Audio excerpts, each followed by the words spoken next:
let's get into it. It's crime o'clock, yeah, feel that sound. Typically unique when the truth comes out. Tick-tock, won't stop, let the facts talk. Pull up real close, yeah, it's crime o'clock. Clock, clock, yeah. Typically new, neon signs glow, brick wall behind me. Headlines loud, but they never define me. They rush the story, skip the proof. I slow it down, let it show the truth. Files on deck, read every line. Timestamps matter, so does time. If it don't fit, I don't force the frame. Ask one question, whole story change. No fear my voice, no need to shout. Paper speaks when you read it out. If the math's off, I'll circle twice. Truth ain't loud, but it ain't nice. Yeah. Read it again. It's crime o'clock, yeah. Feel that sound. Typically unique when the truth comes out. Tick tock, won't stop. Let the facts talk. Pull up real close, yeah. It's crime o'clock. It's crime o'clock. Read it again. They sell a narrative if I sell receipts. Courtroom quiet, but the pages speak. Word for word, no added spin. Let it stand, yeah. Let that sink in. Screenshot save, timeline's tight. Missing pieces keep me up at night. If they say alleged, I say why. If they say case closed, I say try. No rush here, we do it right. Truth don't bend for the likes of hype. If you came for noise, you're in the wrong spot. This is evidence, this is crime o'clock. Clock, clock, clock. Stay with me. This isn't background noise. This is pattern recognition. This is documents. This is crime o'clock. It's crime o'clock, yeah. Feel that sound. Typically unique when the truth comes out. Tick tock, won't stop. Let the facts talk. Say it with me now. Crime o'clock. It's crime o'clock. Typically unique. It's crime o'clock. Yeah. If you're here, you're early. If you're listening, you're paying attention. Show starts now.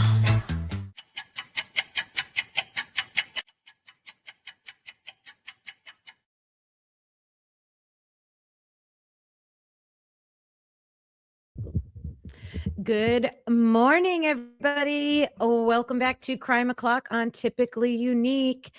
I hope everybody's having a great day. And I have moved my microphone. I'm trying something out a little differently. I'm a little farther away from it. Someone do a sound check for me in there. Can you hear me okay? I mean, I have a loud voice anyways, so. Hey, Mike. Hey, Sleuther. Good to see you guys.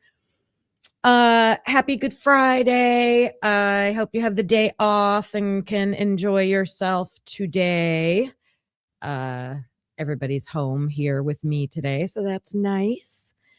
Weather's good. It's like 68 outside, I think, and it's not raining. All right.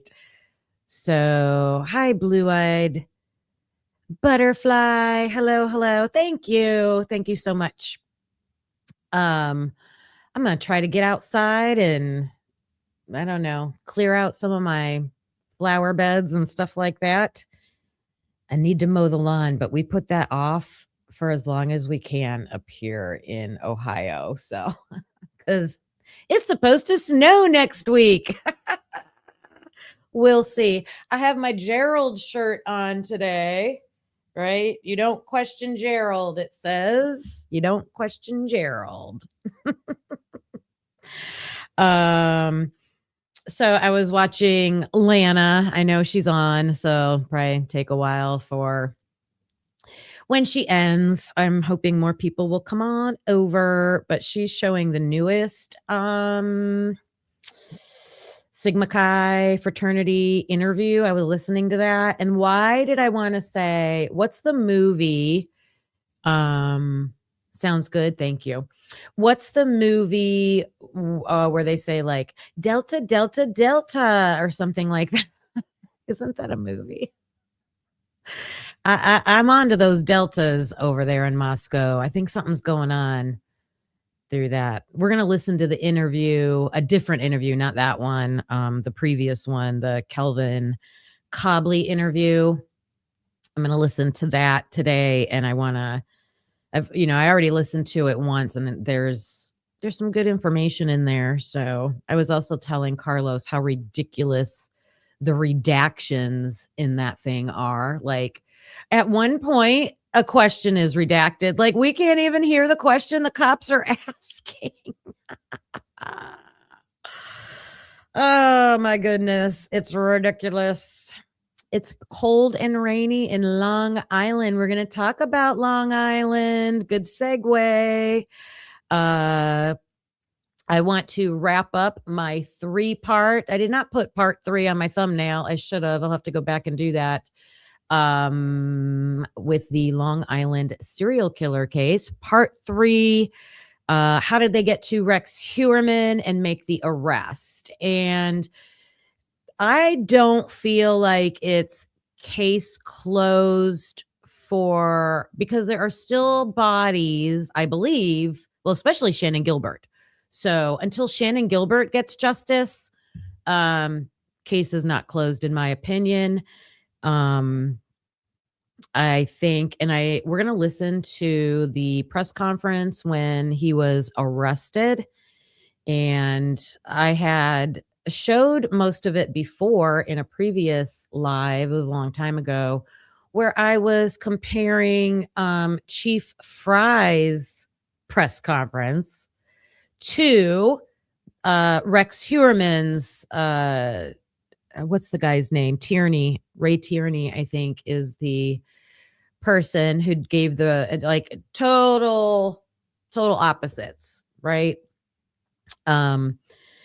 So yeah, I also have some really good clips with some insight about Rex Heurman and neighbors insight, stuff like that. Yeah. And then, so we're going to do Long Island first, and then the Kelvin Colbi interview. And I actually looked some stuff up about Delta. I think it's Delta Tau Delta, but there's a few different Delta fraternities. So I'm going to have to listen again to see which exact one, but it's hard to find Greek life information, especially like any probations or trouble that they got into. So I try to find stuff, and yeah, always on the hunt for that. Hey, Blue Devil. Hello, hello. Look at all the green. All right, in the chat. Blue or green. Thanks for supporting me, you guys, hanging out with me this morning. All right, so I'm going to start with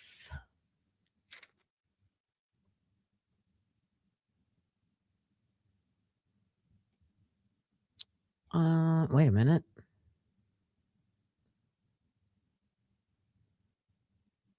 This one. Nope. I have the video where he got arrested. Maybe not. Maybe not.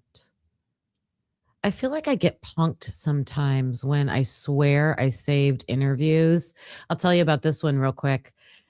When Rex Heurman got arrested for the Long Island serial killer case, I could not go back and find it. I swore I saved it. I was so mad at myself this morning.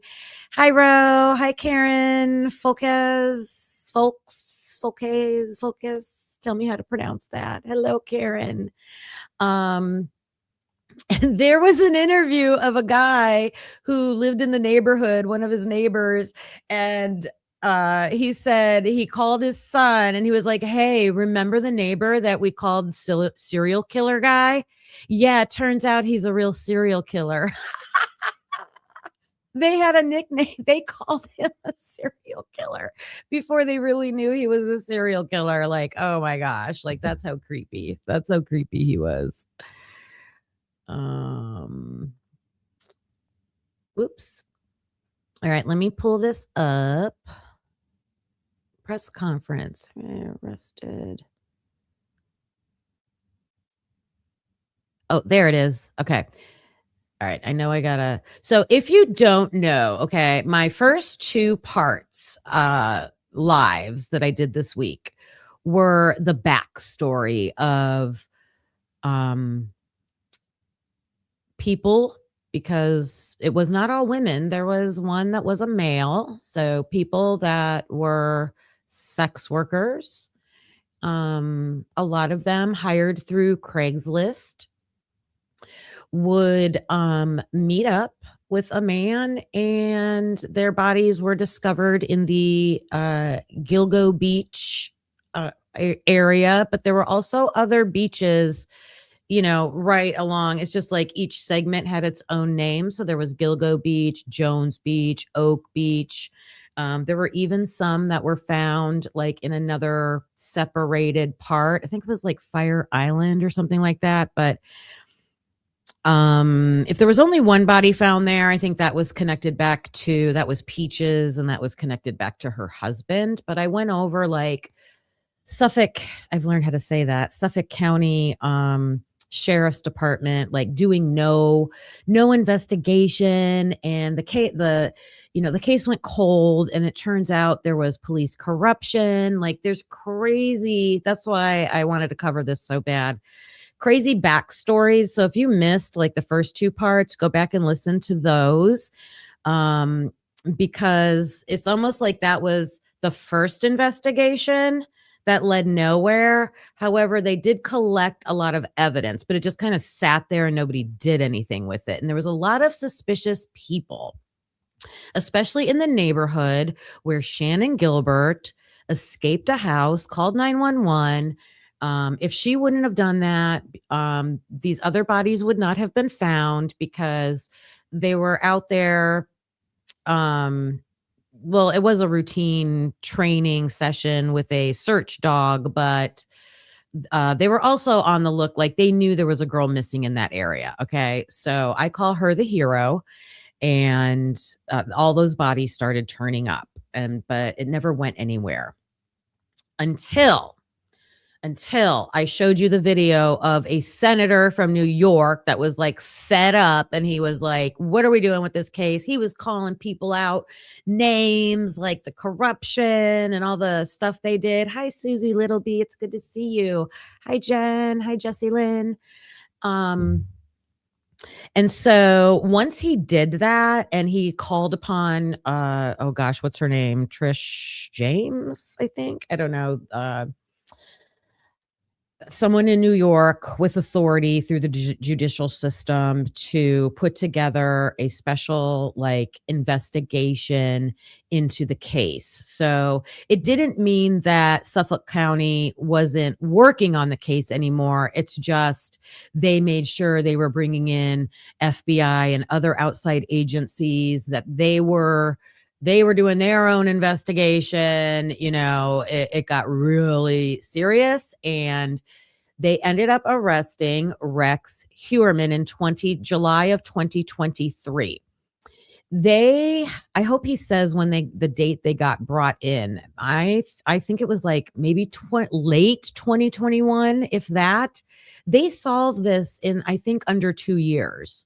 Like once they did this and got the task force involved, like it boom, like because they had the evidence and they had the technology, and it was just a matter of putting everything together. So they had figured out, they were pretty sure it was Rex Heurman, and they had his name, and they were surveilling him. They were watching him because they were, still trying to put all the evidence together and develop a strong case. But I think it got to the point where they thought he was going to strike again, because when his wife would go out of town, that's when he would, call girls up, arrange for meetings. And because a lot of times he would bring them back to his house. He had a basement room. I heard it was his childhood room. This was a house he grew up in. It was his bedroom. And I'm like, his bedroom was in the basement, because there's video footage out there of the inside of his house. And I don't know, it didn't look like a really like nice furnished basement. I don't know. He could have changed it over the years, but it also was not a well-kept house. All the neighbors thought they were weird, didn't think they kept their yard up, their house up, especially like he was a architect and he had like a shoddy house. I also heard one neighbor talking about him burning his garbage. So he would like do all these weird things. Okay. So they think he's going to strike again. So they're like, we got to get this guy. So this is him on the screen. The biggest person you can see right there. He's huge. Like he says he's like 6'4". He might be closer to 6'6". He's got the briefcase bag over his shoulder and he's just nonchalantly walking down the sidewalk, off work. I don't know what time of day this is, and does not know that he's being watched.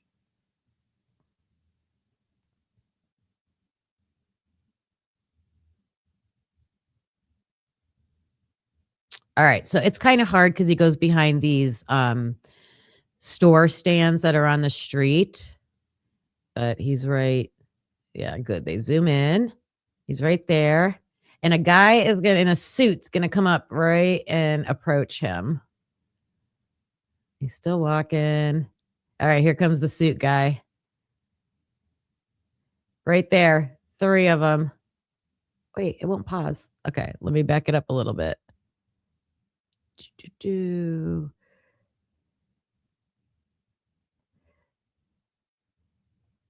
Backing it up so you can see it. All right. The suits just kind of appear out of nowhere. There he is. There's 1, 2, 3 right behind.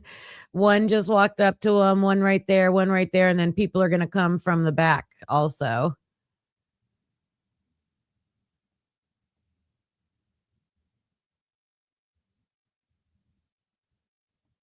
See, they're everywhere. All those people. So right, yeah, this is New York, right? People are just walking by, and then people start noticing. But this is the arrest. All right. Well, prosecutors say they have.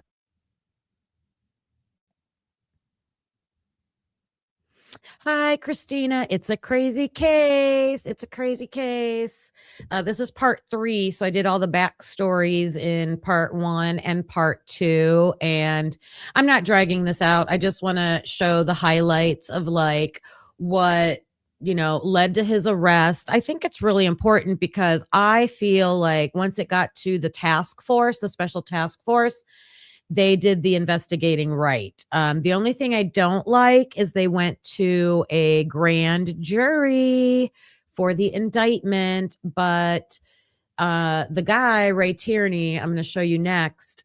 He explains why. He's like, look, we went to a grand jury and here's why.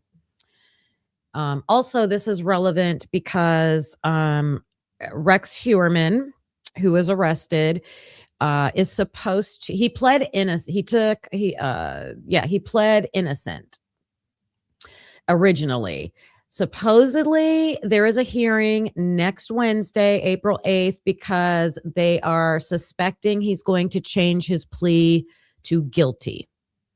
So just plead guilty, get his sentencing and be done with it. So all right, let's look at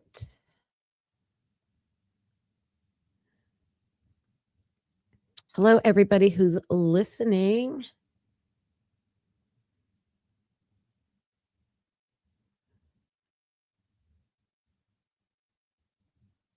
Sorry, I gotta find my there it is. Find my playlist.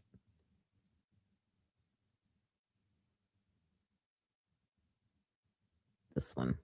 Just seeing the 5120. This isn't the right one then.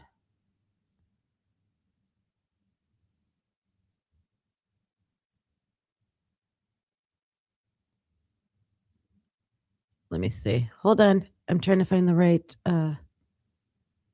presser. This one. Had to get my times all lined up. It was confusing because there's been a few press conferences, because the first press conference is just about Rex Heurman being charged with 4 of the victims' murders. Okay. But since then, I believe the count is up to at least 7 victims. Officials walking in, or no, this is actually the press conference, I believe. After the press conference is over, what we are going to do is we are going to take your comments and questions live. So after the press conference, we'll break down what we have learned and what we are still to learn here from New York. Again, this is live on all Hi, platforms. Witchy on Was. WFA Hello, Now, live from hello. Suffolk County District Attorney's Office.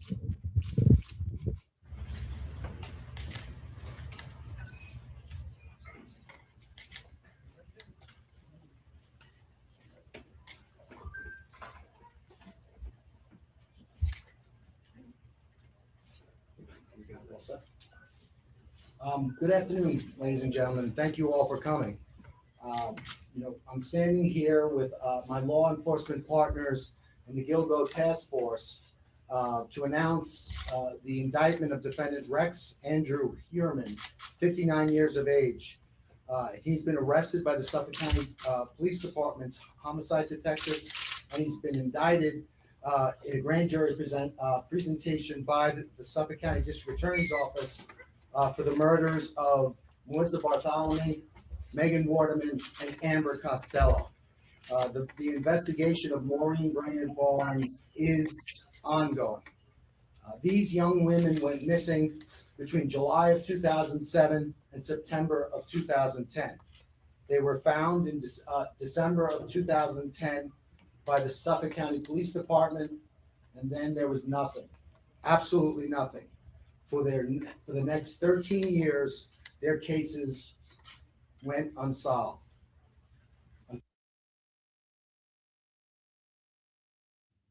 13 years, you guys. Like, that's why I tried to go ham on the people that were originally in charge of this investigation. Like, 13 years. And they couldn't put the pieces together. And the most frustrating thing is they had a witness. One of the girls, her roommate, her male roommate, saw the avalanche, gave a description of the avalanche, saw Rex Heurman, gave a description of Rex Heurman. For 13 years, they did nothing. So, and then these guys come in and did it in like under 2 years, I believe. Till today. When I took office in January 2022, I made Gilgo a priority. I made Gilgo a priority before I took office. I met with the victims' families, some of whom I'm proud to have standing with us today. And I told them that we were going to handle this case differently. We were going to do it differently. And that when I showed up, you weren't going to see me calling the media and being on Gilgo Beach with a giant magnifying lens looking for clues 12 years after the case.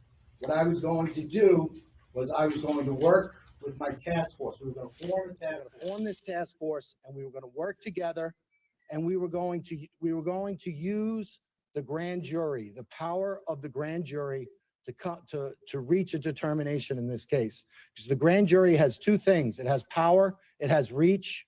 You could obtain documents, you could interview witnesses. But the other thing that the grand jury has secrecy. Oh boy. So the grand jury has power. The grand jury has witnesses. Doesn't a pretrial have all that too? So I'm thinking everything he said up to secrecy applies to just having a pretrial, right? A pretrial hearing. But the secrecy part, and it's odd, like in this case, like, I don't know, why did you need the secrecy? Maybe he will explain that. But another thing, behind him are all of the victims' certain family members, right? Daughters, sisters, mothers, brothers, loved ones. I love that. And we don't see it as much, I feel, as we should. Like, Idaho 4 didn't have that, the victims' families, like at press conferences or anything like that. Yeah, I think that's important to do that if they want to. Some people might not want to. No one knows what you do when you operate a grand jury proceeding. And we knew that when we were investigating this case and when we dealt with the media or whatever it was we were doing, we were playing before a party of one, because we knew the person responsible for these murders would be looking at us. So we were very careful how we handled the investigation. We maintained the integrity of the investigation. Most importantly of all, we maintained the secrecy of that investigation. Okay, so I misspoke. So they didn't have anybody arrested yet. So they did the grand jury for an indictment. Okay. So I guess instead of doing it where things would be public, like if they filed documents and stuff like that publicly and the news gets a hold of it and they start, like, someone reports on it, they were afraid to tip off Rex Heurman. So this I understand. Not wanting to tip off somebody. So I'm trying to think of the Idaho 4 case. The grand jury was after they arrested him. Right? Didn't they make the arrest first? Am I saying that wrong?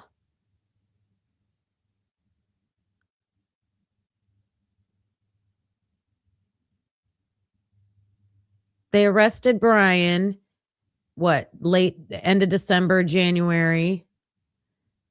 And then I thought the grand jury, I have to look that up, the grand jury date for him. That would be weird if it's for an indictment. I don't know. I think that's paid dividends as we've seen today. Now, I think that when we had the task force, the first thing we did, got together with Suffolk County Police Commissioner Rodney Harrison. We formed the task force. Our first meeting was February 1st of 2022. And what we did, all of the agencies here, we made the commitment. We were going to take our most talented investigators. So in the district attorney's office, we took ADAs, myself included. We took analysts, we took detective investigators, and they worked on a daily basis with other talented investigators from all of the agencies here. We started that in February 1st in 2022. 6 weeks later, on March 14th, 2022, the name Rex Heurman was first mentioned as a suspect in the Gilgo case. A New York State investigator was able to identify him in a database. And from that point on, we used the power of the grand jury, over 300 subpoenas and search warrants, looking into this individual's background to bring us to this day. So I am. Yes, I just Googled it. If you ever see me looking down, I am on my phone, but it's because I have this live pulled up on my phone and it's easier for me to I can silently chat with you guys on my phone instead of like clicking my keyboard. So I do that. And then I just did a quick Google search and it said May 16th, 2023 was the grand jury. No, that's when it says the grand jury returned the indictment on May 16th, 2023. So I don't know. That was just a quick Google search. I'm curious about that, but I'm going to save that for another day. I'm proud. I know that this case is over, but I'm proud of what we've accomplished up to this point. I know we have more to accomplish, but I'm also thankful for the partnership of the task force, because certainly without the participation of the task force, we wouldn't be standing here. Before I thank some folks and turn it over to our partners, I just want to talk a little bit about the evidence in the case. I know a lot of people know about the case. As I indicated, the victims went missing between July of 2010 and July of 2007 and September of 2010. And in December of 2010, they were their bodies were recovered. They were buried in a similar fashion, at a similar location, in a similar way. All the women were petite. They were they all did the same thing for a living. They all advertised the same way, and there were immediately there were similarities with regard to the crime scenes. All the women were bound at the head, at the midsection, or at the chest, and later at the legs. The other thing I think that yes, he is going to get into some of the details, and some of the videos that I show might discuss some of the crime scene images, injuries, things like that. So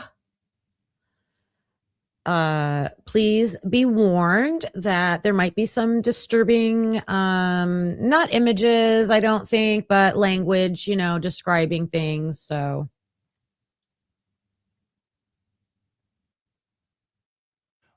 Was that's been talked about in the media was they were bound by burlap. That has taken a life of its own in the media, and the burlap has been described or thought to be the burlap that's used at a nursery for. That's not the burlap that was used in this case. The burlap was camouflage burlap used for duck blinds, so hunting. Obviously it See, that was something new that came out, because I had heard about burlap, and I always thought like the tan colored burlap sacks that would be more like on a farm or something, but turns out it was this duck hunting material sacks, which kind of makes sense if you spend time in an area that is a marshy, beachy area that you could go duck hunting in. I haven't heard that. I wonder if he did go duck hunting, but I'm also still suspicious of that Brewer, Joseph Brewer, who had a home in the area right where these girls were found. And that's what I was talking about earlier, why I want to cover this case, because Shannan Gilbert needs justice. And I would love to see if there is a connection. Can they put Rex Heurman in Joseph Brewer's house? I mean, he could have been there that night that Shannan Gilbert went missing, for all we know. A lot of people suspect that there were more men there that night. So it was used to hide, purposely hide the bodies. One thing that became immediately apparent was at the time of each of the murders, the murderer, the defendant Heurman, he got a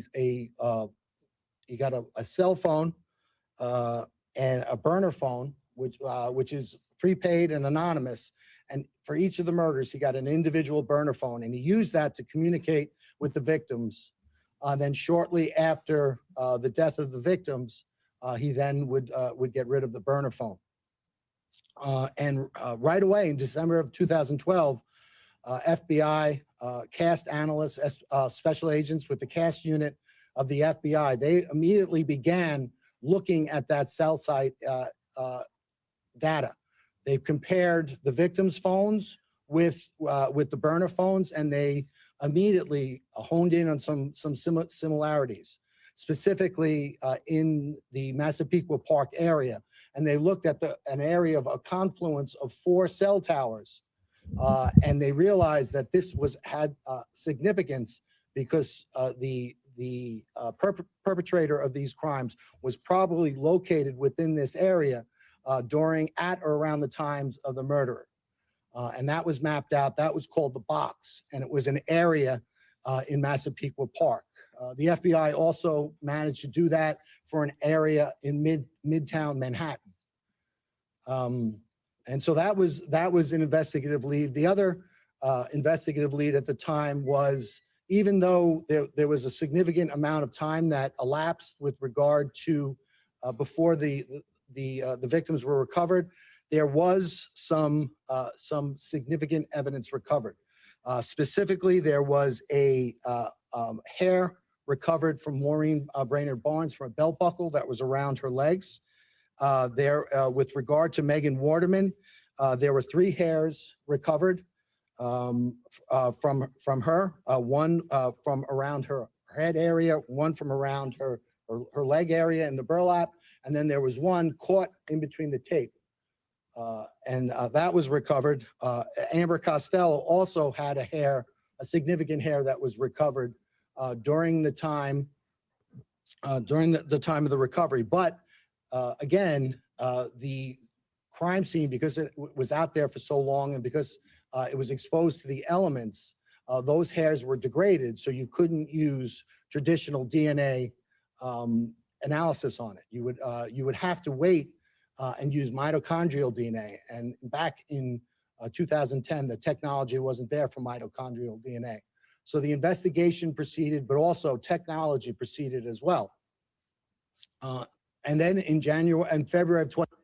That's what happens in a lot of these cases, right? You got to wait for the technology to catch up with your evidence that you have. The hairs were interesting. I believe some of them were Rex's, but then also people were freaking out because like his wife's hair was found on one of the victims, I think inside one of the bags. His daughter's hair was found. And so a lot of people were speculating about their involvement. Like, I don't believe that. And I know, like, I'm sure Carlos has my hair, like, on probably every article of clothing, washed, dried, folded, put away. I mean, just female hair gets everywhere, right? So plus he had these victims in his home. So just the chance of contamination, right? But also another way that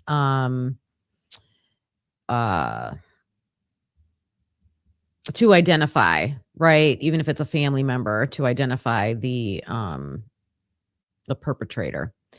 Witchy says, and I saw this, they just confirmed another Bundy victim from 32 years ago with DNA. Yes.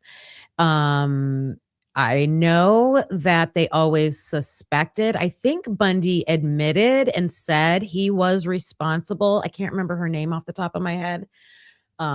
He said he was responsible for her murder, but they couldn't prove it until, again, technology catches up and they use DNA to confirm it. So, yes, he is. At least they know for sure what happened to that girl. If anybody knows her name, please put it. Weren't there 2 of them? Weren't they trying to figure out 2 victims? And I think they confirmed 1. So I'm not sure about that.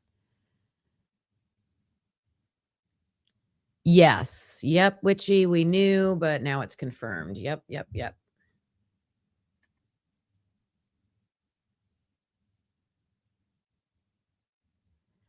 So you guys are talking about, childhood vaccinations and then those diseases going around now. I know that's a big debate with people, but there are people out here, innocent people that are trying to protect themselves and they have weakened immune systems and they rely on the rest of the public to protect them. So, those medicines through vaccinations aren't just for yourself, it's for society too, just helping your fellow mankind. That's all I'm gonna say.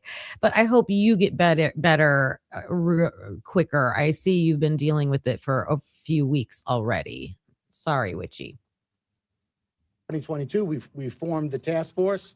We began working collectively. And then a mere 6 weeks later, on March 14th, 2022, Rex Heurman was identified for the first time. 6 weeks. Once this task force got put in charge and getting the evidence, took them 6 weeks. Suffolk County Sheriff's Department couldn't do it in 13 years. These guys did it in 6 weeks. And if you don't know, it's because the chief of police in Suffolk County was caught with sex workers and imprisoned for beating up a kid who discovered how do I want to call it? Discovering nefarious things about the police officer. He got caught meeting with a sex worker. Like, it was just a whole big thing. So just kind of, looks like they didn't want to investigate it. I had nothing also, Christina, and I had 5 of them. And the manner in which that was done was the New York State investigator looked at a database. Amber Costello, the day before her disappearance on September 1st, 2010, she met with an individual for the purposes of having him pay her money for her services. But she involved herself in a ruse where once the individual gave her money, and other individuals came into the house, pretended to be as significant others, confronted the individual with the purpose of making that individual uncomfortable, having him leave without retrieving his money. And that's exactly what happened.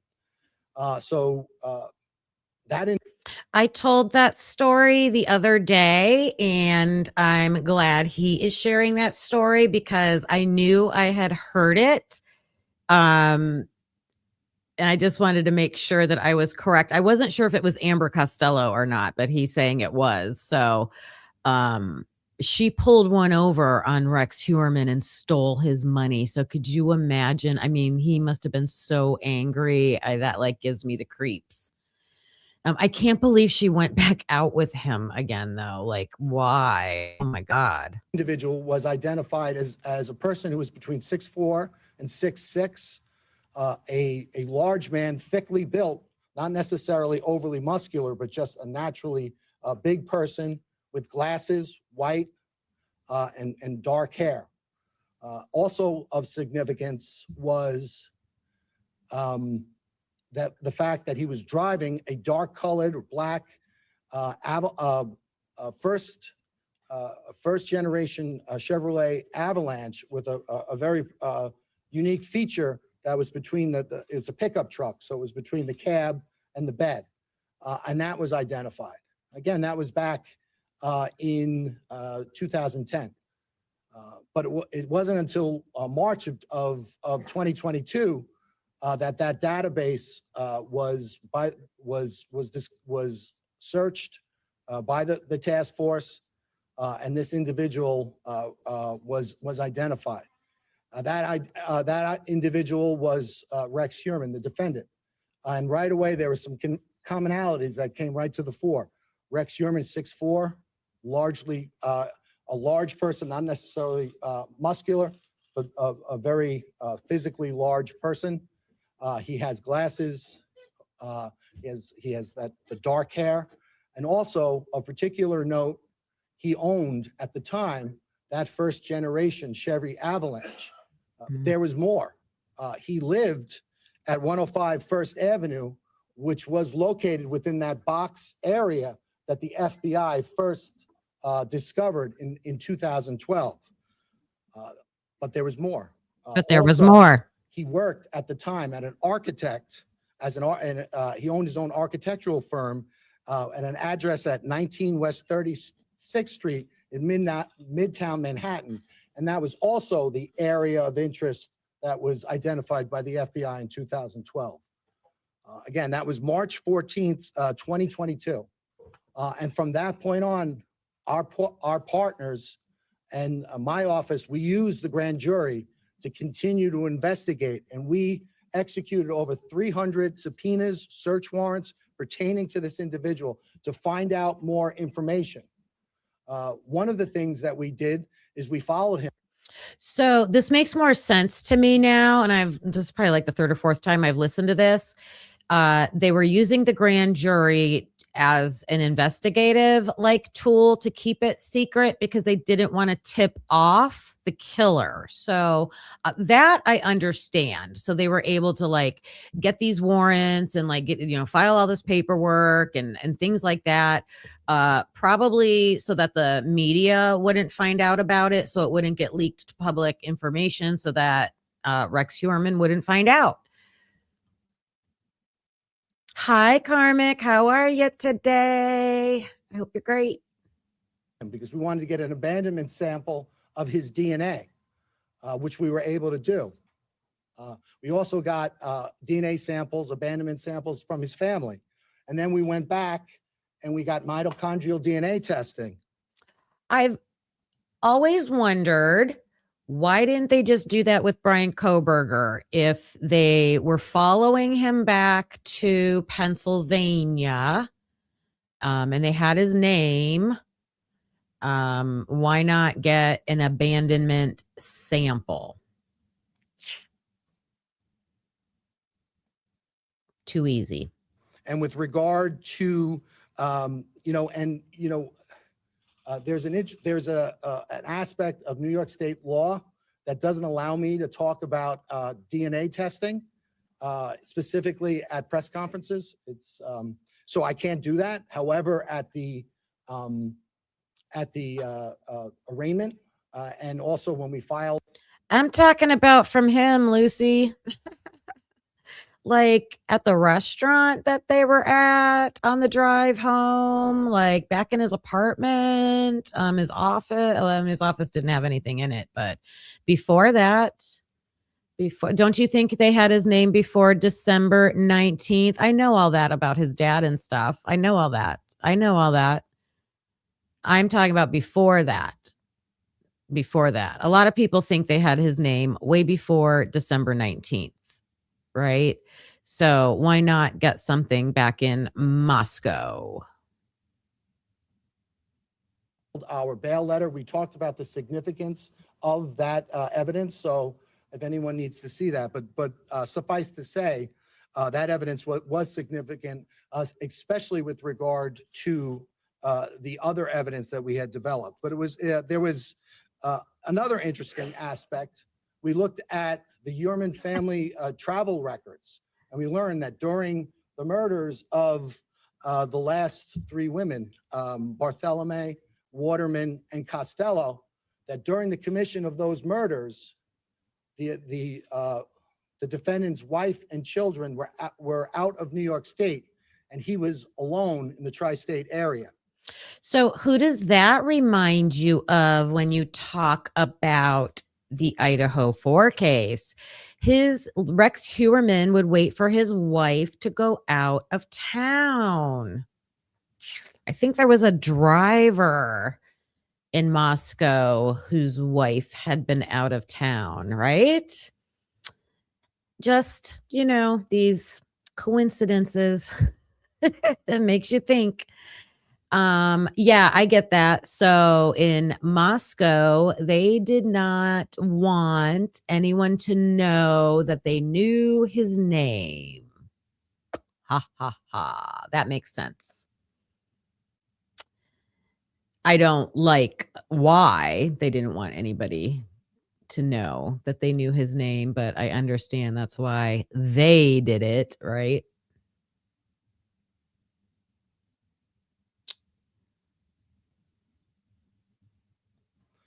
We also went back and looked at his cell site records, and we compared his personal cell site records with that of the 4 target phones, and we saw that there was areas of commonality. In other words, that whenever the target phones would bounce off a cell tower. If the Heurman personal phone bounced off a tower, it was always consistent and in close proximity with the target phones. And at no time was there ever an instant where those target phones were, for instance, in New Jersey while the defendant was on Long Island. So that was completely consistent. The other thing that we looked at was we looked at his use of burner phones, and we followed, using the grand jury, using the great investigative help from our partners, we followed his use of burner phones. We were able to identify 7 separate burner phones that he used. We were able to use fictitious or fraudulent email addresses and get Google warrants. And from there, we got his searches. And we learned what the defendant was searching. In a 14-month period, he had over 200 searches pertaining to the Gilgo investigation. Happy Easter. Remember that old commercial? What did they do? Happy Easter. And then they would make a animal noise. I forget what it was.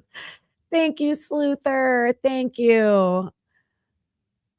I hope you have a great Easter also. I appreciate you. Thank you. Thank you. Thank you. Thank you. Thank you. Thank you. Thank you. Thank you for the support. Thank you. Thank you. Thank you. Thank you. You're awesome. That's 1 towards the goal. I have a goal of 5 today. Also, I have not checked likes. Let's see. Oh, we're pretty good on likes. Thank you, you guys. Yes, Bok Bok. Thank you, Easter Bunny. Bok Bok. Oh my goodness. Oh my goodness. Yes. Drop some peeps and hearts, purple hearts in the chat for Sleuther. All right. So we get the gist of the investigation that this guy is sharing with us. So the original investigation had all the evidence. Anything new these guys did was technology wise, right? The DNA was already collected with the hairs. They had to come in with the more modern technology to be able to do the DNA testing.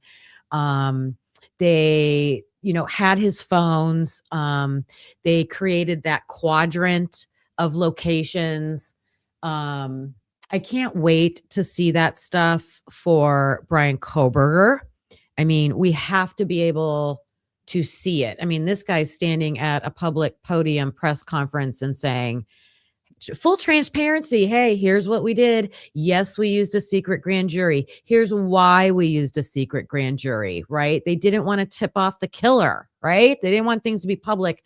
If we tip him off, is he going to go underground? Is he going to move? Is he going to who knows? Get rid of everything.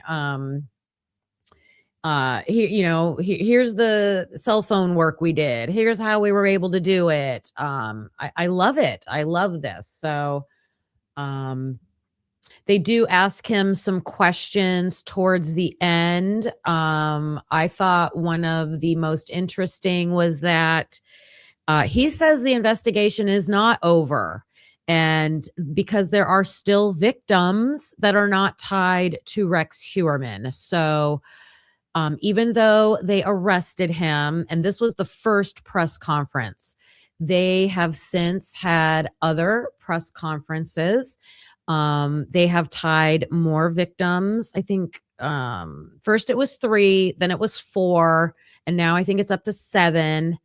I don't know if that number went up to 10 or not. I'm not exactly sure, but I know at least 7 that they have tied him to. But like I said, there are others and Shannon Gilbert that they cannot tie to him. I still think there's something funky going on with that area out on Gilgo Beach, Oak Beach, where Joseph Brewer lived, and the doctor that I talked about on the last episode. I really hope that they go back and open up that stuff and find out about them. So, all right, I just have a couple quick little short things to show you about the Rex Heurman case. Why is this? Okay, there we go.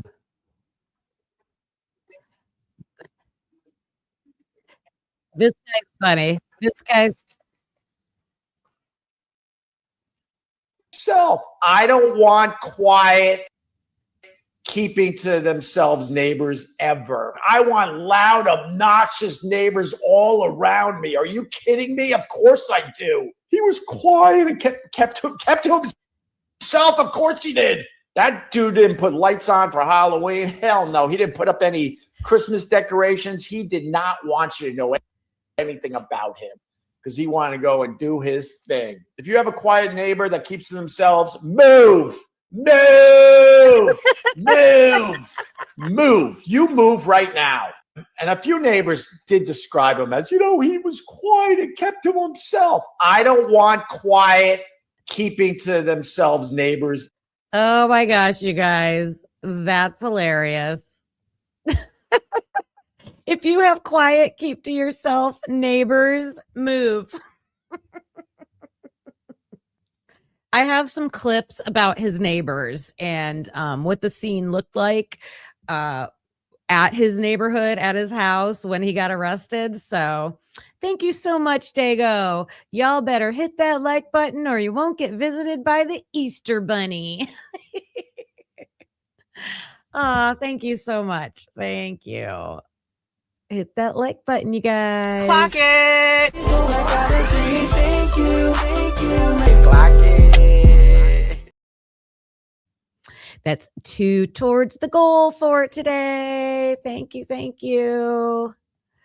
All right. Okay, so that was a funny guy, right? This is what his neighborhood looked like. Oh no, I'm not sharing anymore. So they go to his house, and I mean, it was crazy.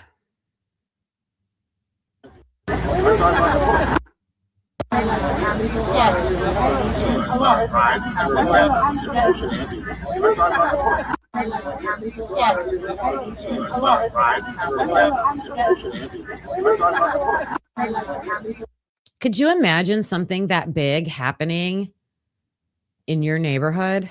Woo. Oh, it keeps stopping. Sorry.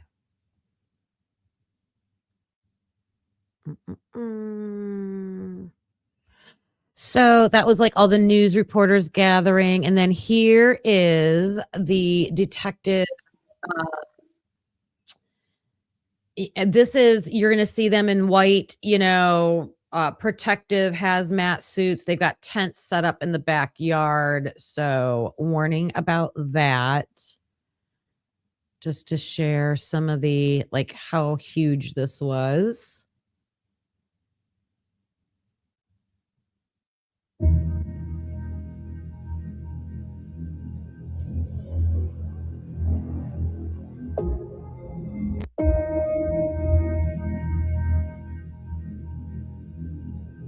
I mean, so much clutter came out of that house. I know you can find exactly all the stuff, but it says Rex Heurman's backyard torn apart after a soundproof room, you guys, was found in his basement.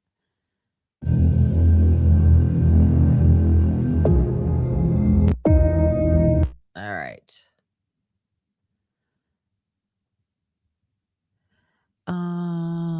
I thought I had.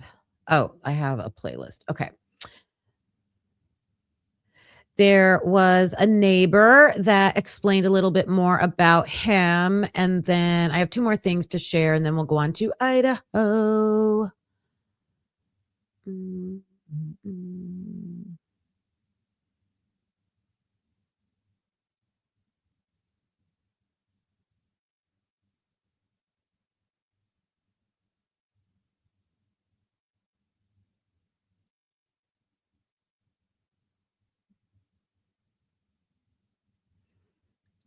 Why do I think I save things? I'm telling you, you'd think it's like April Fool's Day again.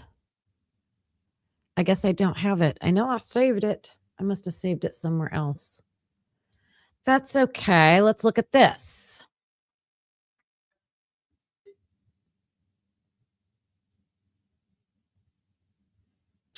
So I'll end with this. There was a neighbor that spoke out, a few neighbors, and they described Rex Heurman burning his garbage a lot and like the smell of it and like being like, oh my gosh, why is he burning his garbage again?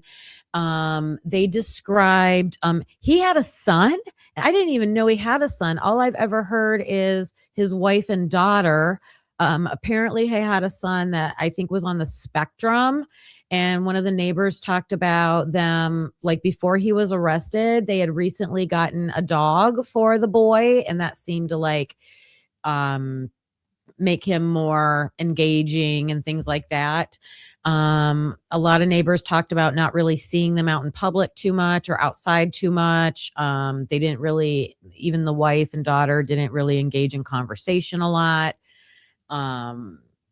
One neighbor's guy said that he lived right next door. So he had a fence between his yard and Rex Heurman's yard.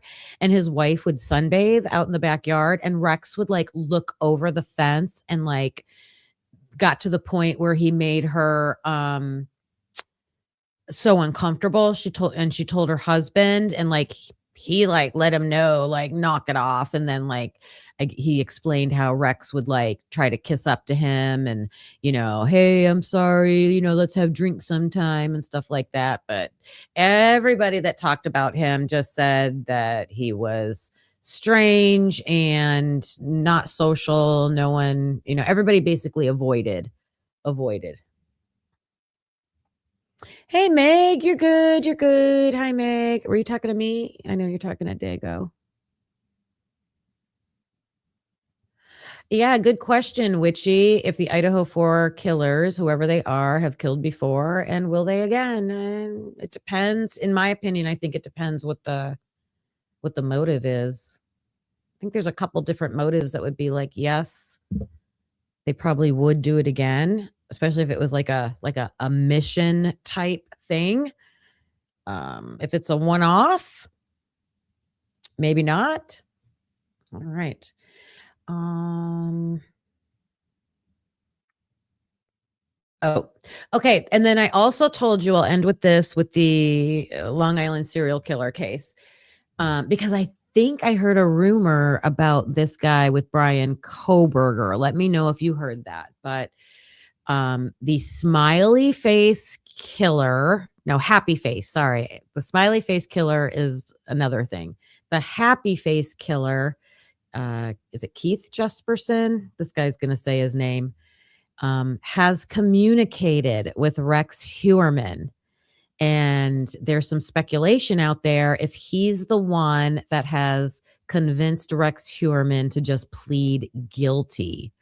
So I thought I saw a post somewhere also where someone speculated that maybe Jesperson was communicating with Brian. And I think that was about, did you guys hear the rumors about how they're moving lots of inmates in Idaho?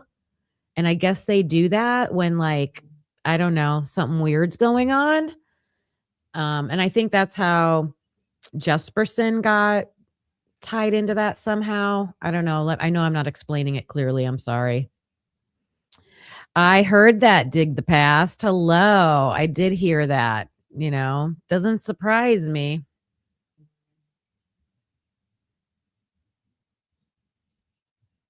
Now, Keith Jesperson is a convicted serial killer. He's known as the Happy Face Killer. But this story is really something else.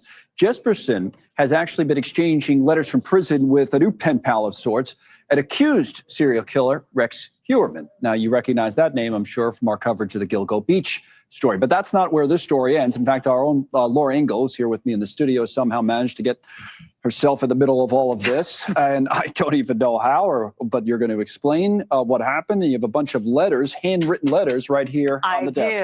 I do. I received 5 handwritten letters, and they are double-sided from Keith Jesperson, and he wrote these to me here in the newsroom from the Oregon State Penitentiary. And this all came about because, you know, he's known as the happy face killer because he drew happy faces on many of his letters to the media and authorities before he was arrested and charged and convicted of killing 8 women. No, he didn't write happy faces on these letters that I have here in my hand.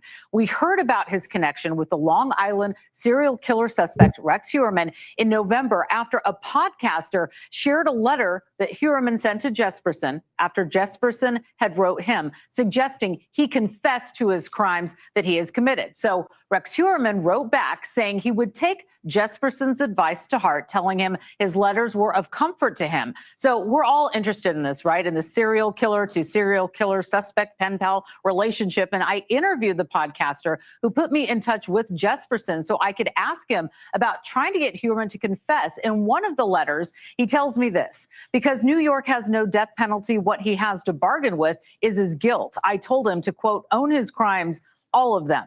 What I proposed to him is to grow a set of blank or find them and admit guilt and help police and prosecutors to solve all the cases he is responsible for, leaving no stone untouched. Why, he asked? Because the end game is he will be guilty. Not getting past that, he said. Jesperson also talked about his letters to Rex in an interrogation video with police, which is how we really learned about this relationship. Woo, she talks fast. All right. I think that is hilarious that 2 serial killers are like pen pals and one of them's telling the other to grow a pair.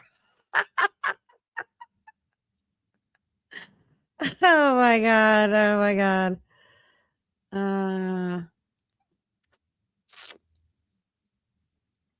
Hi, Eric. Hello, hello. All right. I gotta hear this again. So something about an interrogation. Let me see right here. Video with police. Nope. He said Jesperson also talked about his letters to Rex in an interrogation video. Jesperson talked about his letters to Rex in an interrogation video with police, which is how we really learned about this relationship, when he tells investigators who are looking at him for another murder in Florida how he thought it was good that Heurman never said he didn't commit the murders because he was accused of. So, you know, this is. So are they saying Rex Heurman is being investigated for a murder in Florida? The Long Islander speed. I gotcha. It's all just sort of crazy, but Yes. now we have these letters in this relationship to talk about. The letters, but did you speak with him, or he called you, or? So this was a process, going through phones and getting approved and all of that. I did. We spoke a few weeks ago when he called from the Oregon State Penitentiary on a recorded line and gave me permission to record the call too. We talked about his continued push to get Rex to confess. Listen. Oh, so she spoke to Jesperson. He gave her permission to record it. This is cool. If he doesn't come clean, he's going to go to trial. They're going to present all the evidence that they have on him to convict him, and they'll probably come after him for 1 or 2 murders on the first trial, and then after that they'll come after him for the rest of them. And Jesperson told me he doesn't expect Rex to write him back at this point, and says if he confesses, he'll have a better life going to a prison where he'll get a job, better food. And remember that line when he asked, do you have butter for your bread? In the letters that he wrote back, he actually sent me the menu from his prison, and we're going to talk about this on Ashley Banfield tonight at 10 o'clock Eastern. I know you cover stuff like this all the time, but this would make me nervous. And Rex will be back in court tomorrow morning, by the way, and we will be there for Gilgo that. Beach story. That's right. But The guy's like, this story would make me nervous. Oh my gosh. Okay. All right. So that's where we stand. I didn't realize that there were better prison conditions if you plead guilty. Is that true? Remember the dude sent Banfield a letter to that same guy, Jesperson? I didn't know about that. I didn't know about that. That's funny. Okay. I want to watch the Kelvin Colbi interview that Connor, I should find Connor's, if someone can post Connor's link in the chat. This is where I got this from. So thankful that he's getting FOIA requests. All right. So, before we look at this, let me show you something.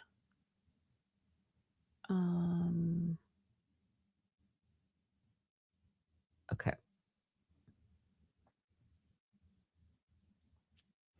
Okay, I looked up Delta Tau Delta because they're going to mention the Delta fraternity in this interview, and the cop is going to say that he is suspicious of that fraternity dealing Adderall, dealing coke, speculating. These are all speculations. So again, I tried to find some information about fraternities this time. So this is just saying that Delta Tau Delta has been since 1967 in Moscow.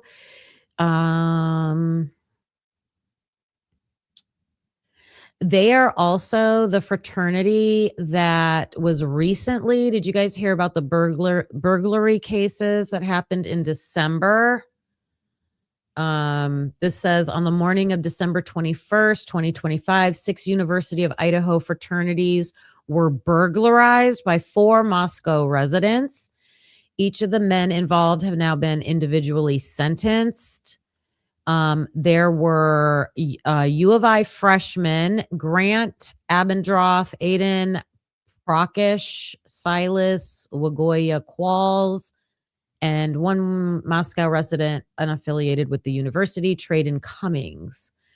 They unlawfully entered and stole from 6 fraternities: Phi Gamma Delta, Beta Theta Pi, Delta Tau Delta, Sigma Chi, Pi Kappa Alpha, and Phi Delta Theta. So that's something that had recently happened. So then I was suspicious, like, what were they breaking in for, right? What were they going in there to steal? I mean, I had my immediate thoughts, but it says backpacks.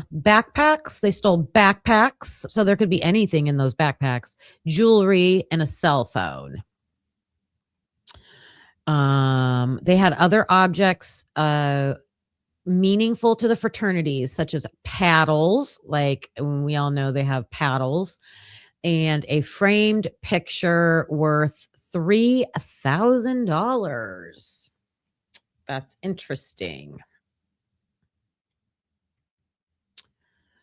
Okay, so I found a couple other things. Here's the hazing transparency.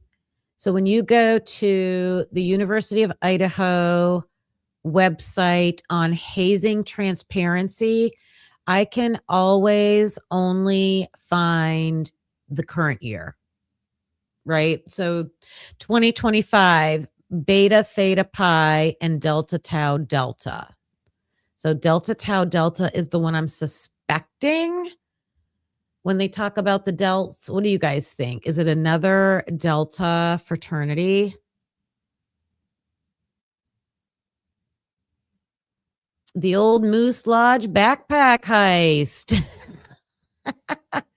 I've been hearing that. I heard someone else make a comment that they thought Jack Showalter was a Delta. I don't know. I'm not sure. That's what I think, Dago. That's what I think. Where'd my flag go? That's what I think that they're going for. If there was a theft from college kids, yeah.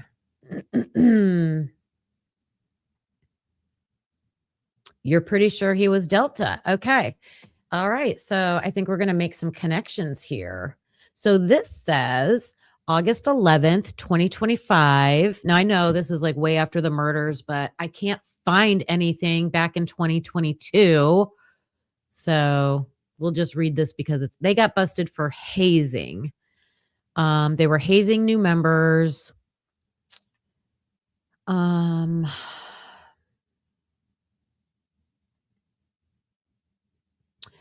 Okay, so here's what happened to them. And this goes with what I was saying. So they deferred suspension status with Delta Tau Delta headquarters and the university until May 31st, 2026.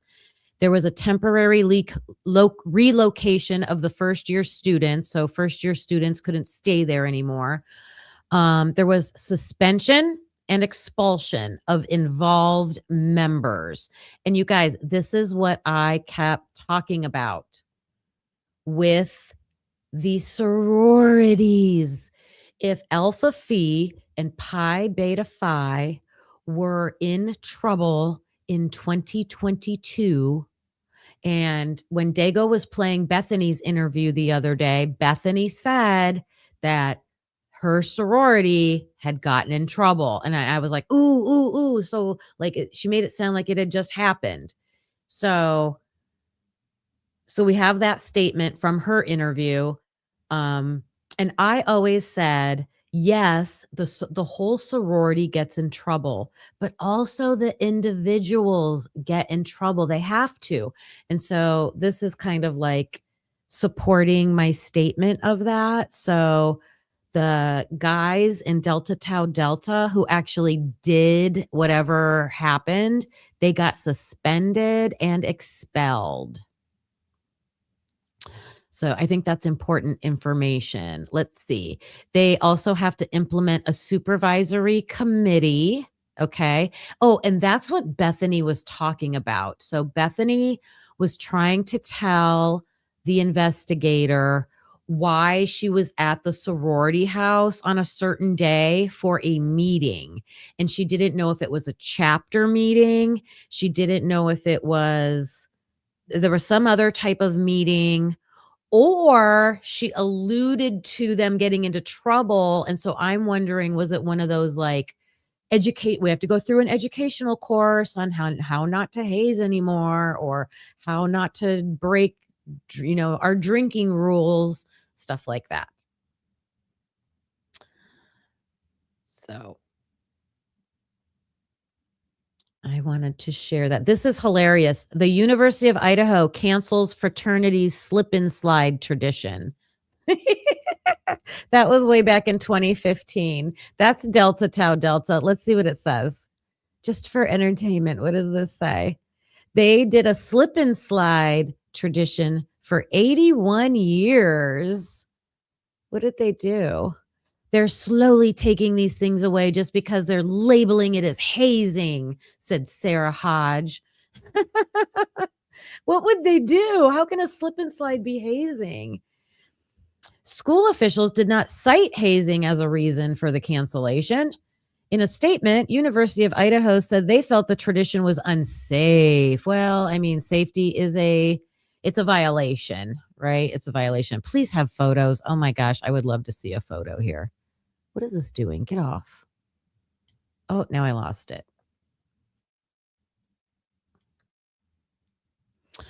Let's see. No photos. That's a bummer. But that was just a little interesting fact. Slip and slides are dangerous. Oh my gosh, Dago. A way of waterboarding. Or they put something like really gross at the end of it. Yeah. All right. Let me pull up this interview. I'm not sharing my screen. December 14th, 2022. Kelvin Colbi interview. Okay, it's December 14th, 2022. This is Detective Sergeant Mike Van Leuven with the Idaho State Police. It is 4:32 p.m., and I'm here at the Moscow Police Department interviewing for victimology for Ethan. So, when did you first meet Ethan? I rushed Ethan into the house. I was that year, the year that they were freshmen. That's really when I first got to know them, was probably on the second or third day of rush. Great kids from the start. I mean, just the same things, beaming personalities, all of it. So from there, that was pretty much the first time I met both of the brothers, and then I hadn't met until maybe second semester of that year or sometime. I really wasn't close with or spent a ton of time around her or anything.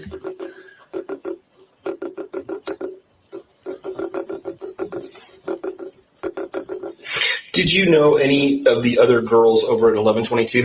No. Never met them? Never come to the parties? No, I wasn't familiar with them really. I knew by name, but no, I couldn't put a face to the name necessarily before an event like this. Okay. Yeah. Did you ever go to 1122? Maybe once or twice. Really. Okay, am I getting confused? I knew I shouldn't have listened to the other interview this morning. Now I'm going to get confused. Okay. Is this guy the guy that was always at the 1122 house with Hunter Johnson, or is it the other interview that we just got?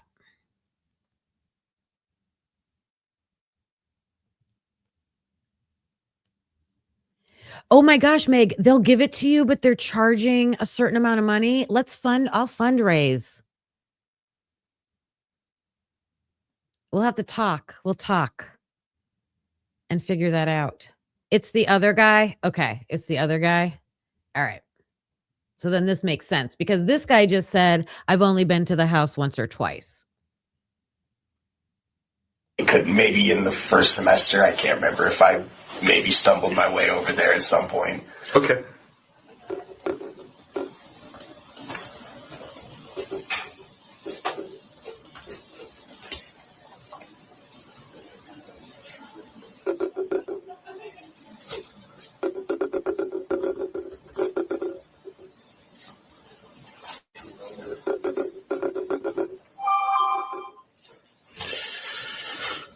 So did you ever know Ethan's parents? No, not really. That's a weird question.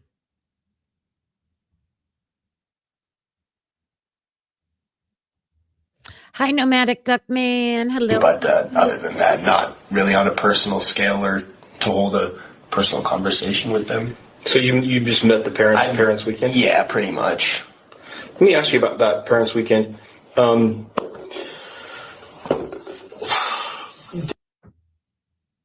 Thanks for the information, you guys. Who's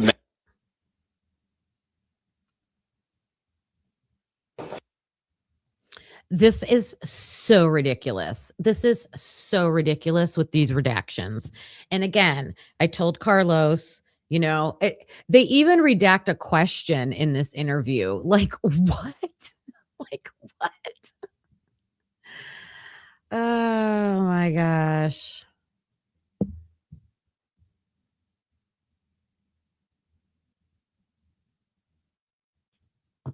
All right. Were at your Parents Weekend. Okay. Says she remembers there being somebody there, some guy that didn't belong there, and he had to get escorted out. Do you remember that event, that instance? So someone else is there with him. They're asking if they ever met the Chapins. So maybe they're trying to get to Parents Weekend, which is exactly where he goes. So let's see. Let me see if I can try to fill in some of these blanks. Did you ever know Ethan's parents? No, not really. Let me put this on the screen.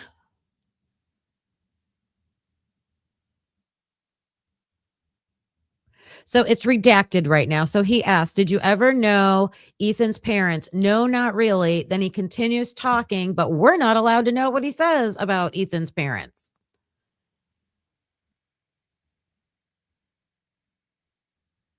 But So he just said something, but other than that, not really on a personal. so, but other than that, so he just told him something. He just told him some kind of information, and it has to be about Ethan's parents. And then he says, not really on a personal level. So something, he had some kind of information or interaction with them. Scale or to hold a personal conversation with them. So you just met the parents weekend? Yeah, pretty much. He must have witnessed something. So to me, this is sounding like he doesn't know them. He didn't really have personal interaction with them, but either was told something about them or like saw something. Let me ask you. Not that it's like a nefarious something, but just, you know, why can't we hear it? Why can't we hear it? About that parents weekend.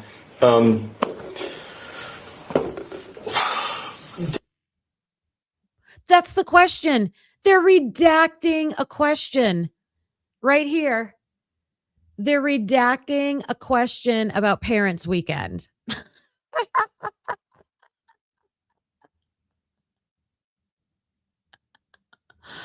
Oh my God. I'm going to try this thing out. You can tell StreamYard to clip this right here. What was the sigh for? Yeah, I'm about to ask this question.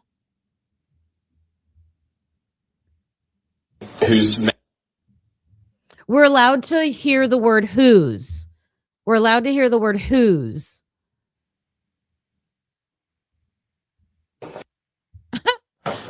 And we're at your And now it says we're at whose something, something, something. We're at your parents weekend. Okay.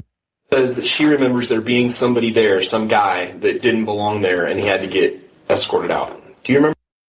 Do you guys know who said that? So a girl said that she remembers a guy being somewhere for Parents Weekend at Sigma Chi or at 1122. And nobody knew him and he had to get escorted out. I'm thinking it's at 1122. Could be Sigma Chi, but I think it's at the house. Did Bethany or Dylan talk about that in one of their interviews? A guy had to get kicked out.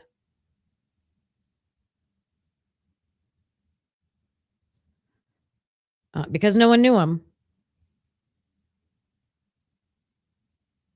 That's crazy.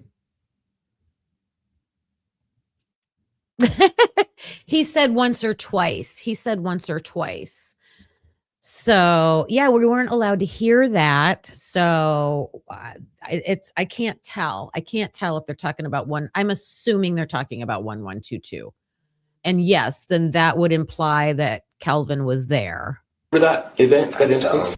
Do you remember? So the cops telling him, there's a girl who already reported to us that there was a stranger at, I'm guessing 1122. Do you remember that event or that instance? Sorry. He just says, nope.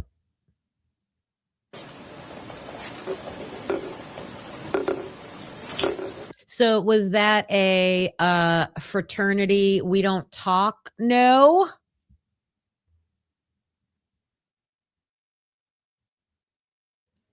I would think so too, Lucy. Like I don't know. I guess it depends on the relationship you have with your parents, because I could see myself doing that with my daughter, but there is no way in heck I would have had my parents with me. So it just depends. And especially when we heard WSU mom Kim talking about like how her family would hang out, like, and a lot of the parents would hang out with their kids. Like, yeah, the parents like to party too. Greek oath of silence. That's what it sounds like. He's like, nope. My parents' weekend was pretty filled with finances, though, for that. So I was pretty much in the back room the whole time. My parents' weekend was filled with finances for the parents' weekend. So I was pretty much in the back room the whole time. This guy seems pretty secluded. Like he does say, I'm gonna see now. I don't want to get confused with the other guy. I'm just gonna listen. He was in the back room working on finances.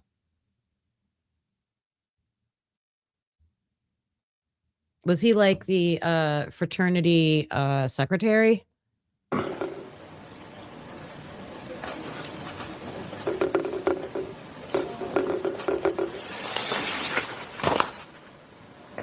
Oh my gosh, Dago, I just saw your...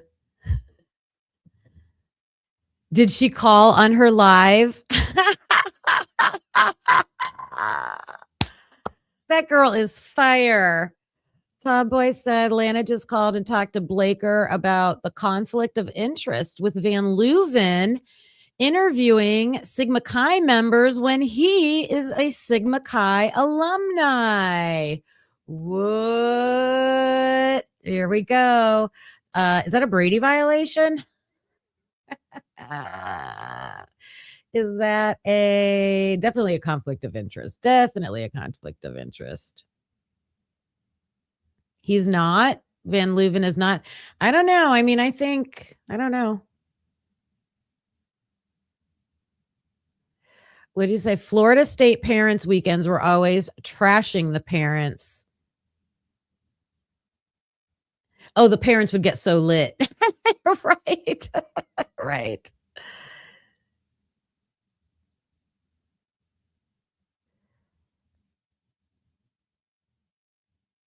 Okay. So tell me about relationships that Ethan had in the house. Yeah. Who's his best friend? The people he spent the most time around, I would say, would probably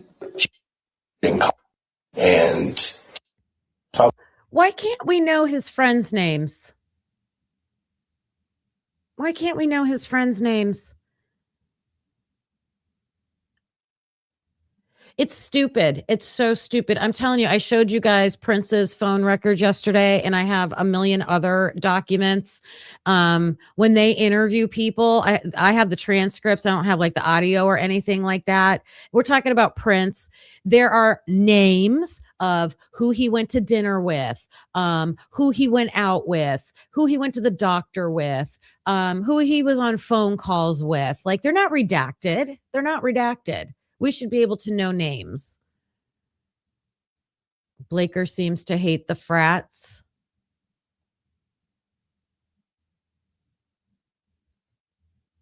Wow. probably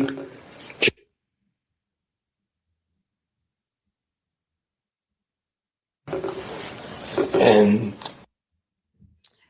I believe is his full name. And I think they were really good for each other because a lot of those kids were really in similar places at the time of like really trying to figure out, kind of not so much because he's older than the bunch, but those kids were younger, and it's kind of weird because came in same PC technically, so rushed with them, but he was a junior at the time, so mentally more mature and kind of had school and those things figured out. And so is he saying Hunter, we know is older, right? Wasn't he in grad school? But he's making it seem like, if I'm right, if it's Hunter he's talking about, that Hunter didn't pledge until he was a junior. So he would have been in Ethan's same pledge class. Is that how that worked? That's interesting. That's awesome, Cynthia.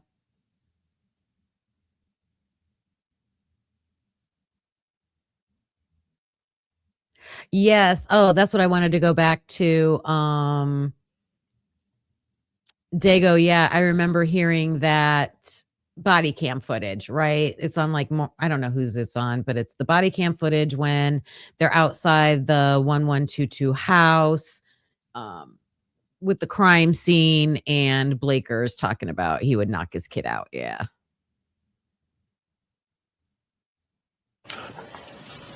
I think that those dudes got so close because they were really trying to deal with the same things of school, relationships, things like that. Things that young kids do deal with at that point. Yeah. And I think that's probably why they got attracted to each other so closely, so quickly. Okay. What kind of friend was Ethan? Always there. I live alone in the bottom rooms, like on the lower 40 now.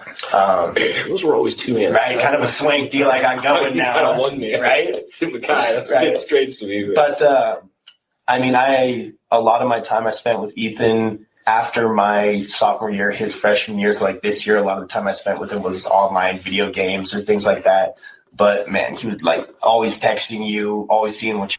All right. So if this guy's got like the high end Sigma Chi room, lower 40, like this guy's high up in the ranks, right?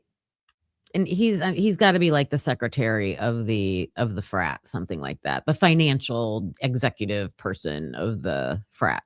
You're doing, like, really cared. I mean, I feel like you hear the same things, but it really was who he was. And was he polite, nice, warm, or was he ever annoying or like confrontational? He always knew, like, even if he like started pushing things to the line, he always had that like feeling of where that line was and like when he'd overstepped, and like was always big enough to be like, I'm sorry, like, but like I can't really think of times that he ever would push things like that. He never really pushed the envelope, was always more on the caring side than confrontational.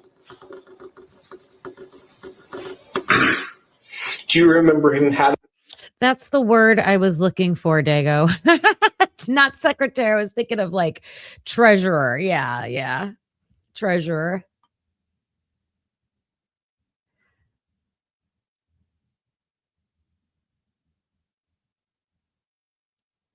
Oh, this is interesting. About the Jersey party that night. At night or in the morning, the 6 a.m. party? There was a Jersey party the 12th, the night of the 12th. Ooh, I got to talk to you. in conflict with anybody, either in the house or out of the house? Do you remember him ever, getting a yelling match with somebody or? No, anything more than like, dude, pick up your dishes or something like that. No, it's something more serious. No. Was he ever involved in a fight? No.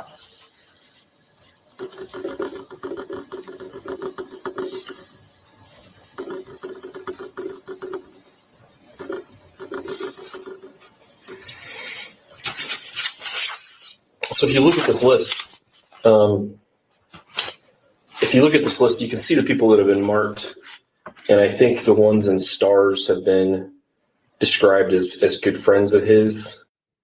All right. So the police have already compiled a list of people that are associated with Ethan, being friends or how they're associated. So he's asking this guy to go over it. And we have 5 new, typically unique peeps. Let me welcome Cynthia Rose RN. Yay, I'm happy. Nick Aquarius. Lost Cause, False Star, Miss Mommy 99. Welcome to the Unique Peeps membership. Awesome. Glad to have you guys turning green. And the P's are for people in his pledge class. If you look over that list, do you generally agree that those are the people that we should be talking to?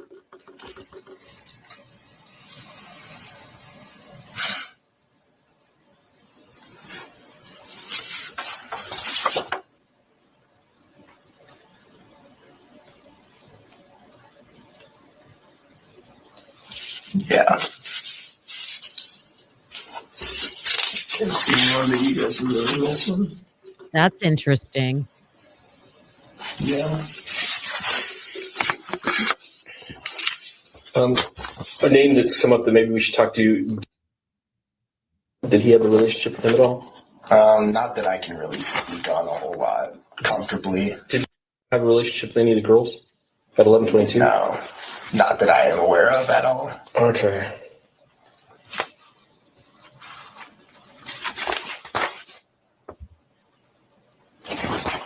Wait, who's he talking about right here? Help me out. Who's he talking about?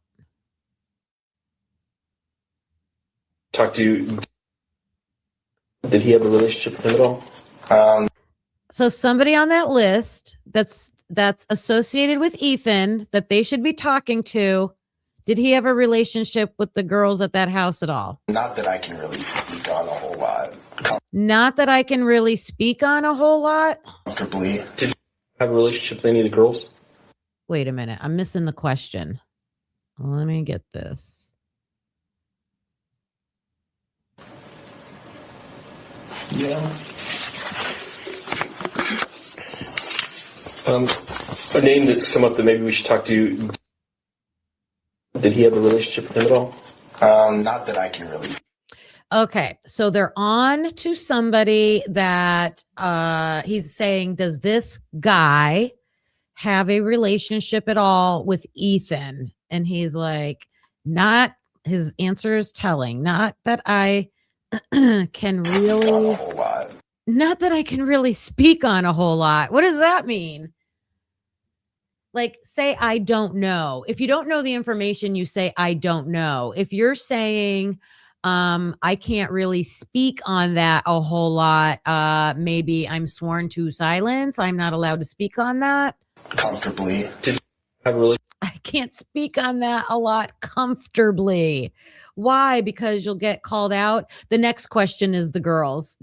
So first he asks about a guy. There's a guy or somebody, I guess I'm assuming it's a guy. There's somebody on the list that they're like, these are the people we should talk to that Ethan was either friends with or connected to somehow. And the interviewer just asked Kelvin here the question about this guy, and he's like, I can't answer that. Or did he ask, does this guy have a relationship with Ethan? Oh, I can't answer that comfortably. And now he's going to say, okay, does the same guy have a relationship with the girls in the house? Relationship with any of the girls at 1122? No, not that I. No. All right. So so there is somebody. No, you're good, Dago. That's why I'm like, I have to slow it down, rewind it, play it again. There is somebody that other people are suspecting, and Kelvin here, I think, has inadvertently agreed that Ethan had a connection with somebody, but Kelvin here doesn't feel comfortable to talk about it.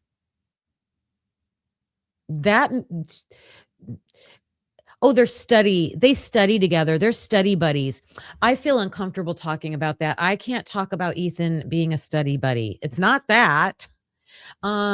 This person and Ethan play PS5 together all the time. They play Fortnite every day. But I can't tell you about that. I'm uncomfortable talking about that. That's not what that is. So what is it? What is it?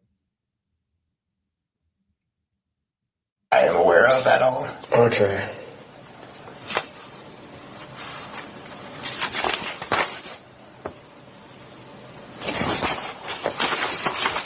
What about? I really can't speak on any of his relationships either. From what I know, neither of them went out that much, but I don't go out that much either. So. So these have to be other fraternity members, don't you think? How many of you think these are other fraternity members? I'm going back up. Karmic, what did you say? otherwise known as I don't want to talk about how maybe definitely hiding something. Yep. Hi, Seahawks fan. How are ya? So I believe, so the first person, not sure if it's a fraternity Sigma Chi person or not. I suspect it is. Then there is this next question that I think is asking about another fraternity member. Oh, and he said they don't go out that much. I don't either. Where did Ethan spend his time? I honestly never went to his apartment off campus. For the first entire time, I thought he was actually living at the browns or the yellows, which are right behind the whites. Right? I thought that's where his original single person apartment was, but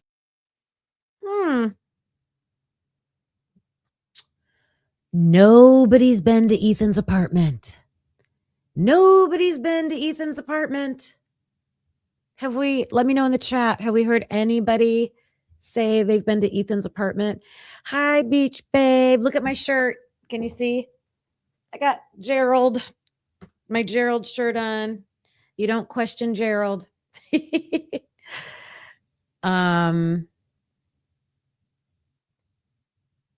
Nobody's been to Ethan's apartment. Why would he think Ethan lived at the Whites or Queen? He didn't say 1122. He thought Ethan lived at the Whites or at Queen.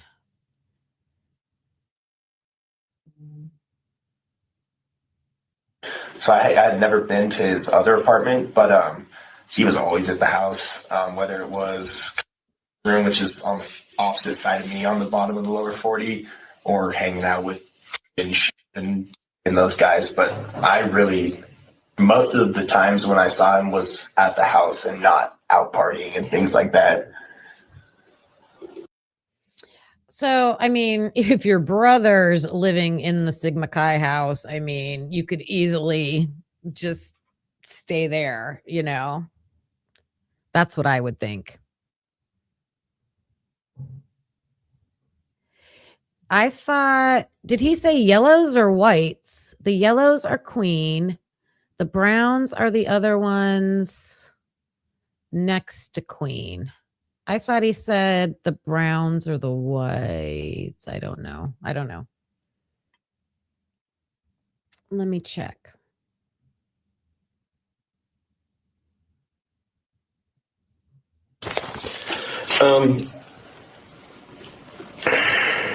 Where did Ethan spend his time? I honestly never went to his apartment off campus. For the first entire time, I thought he was actually living at the browns or the yellows, which are right behind the whites. Right? I thought that's where his original single person apartment. Okay, the browns or the yellows. My bad. So I thought the browns. Let me see what you're saying, Tomboy. Okay. He said the yellows are behind the whites. Either way, he's not talking about the whites. All right. Definitely Queen Road and then some other apartment complex. I'll leave it at that. Apartment was, but so I had never been to his other apartment, but he was always at the house, whether it was room, which is on the opposite side of me on the bottom of the lower 40, or hanging out with and those guys. But most of the times when I saw him was at the house and not out partying and things like that. Did he spend a lot of time at 1122? Yes, I mean, not that I can speak of I personally knew when he was there and when he wasn't, but I know that he spent a significant amount of time at Xana's house, yeah.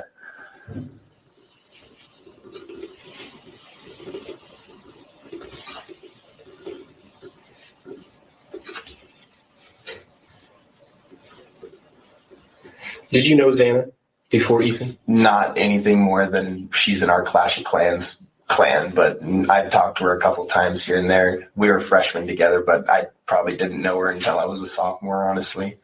Okay.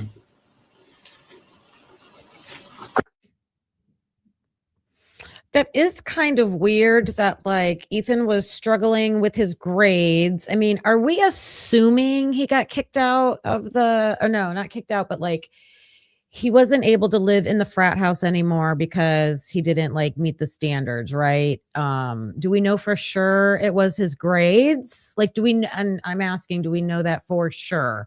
Like, was that in a report somewhere, or is that another thing that like some parents or somebody have said? I need to look. I'm going to write that down.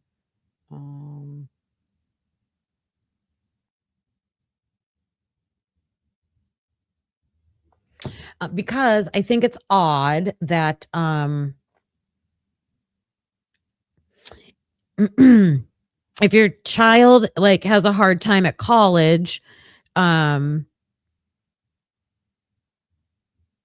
would you pay for a private apartment room for them that's going to be really expensive, or like try to have him, you know, find somebody that he can roommate with, go stay back in the dorms, stuff like that? Like, a private apartment seems like a reward to me. That's all I'm saying. Like, if you want your children to learn lessons, right? Like, they got to kind of like suffer a little bit of consequences. That doesn't seem like he got a consequence besides not being able to live in the house, in the fraternity house, right?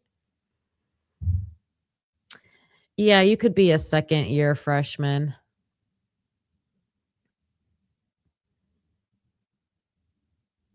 I don't know. I wouldn't be paying for a personal apartment for my child.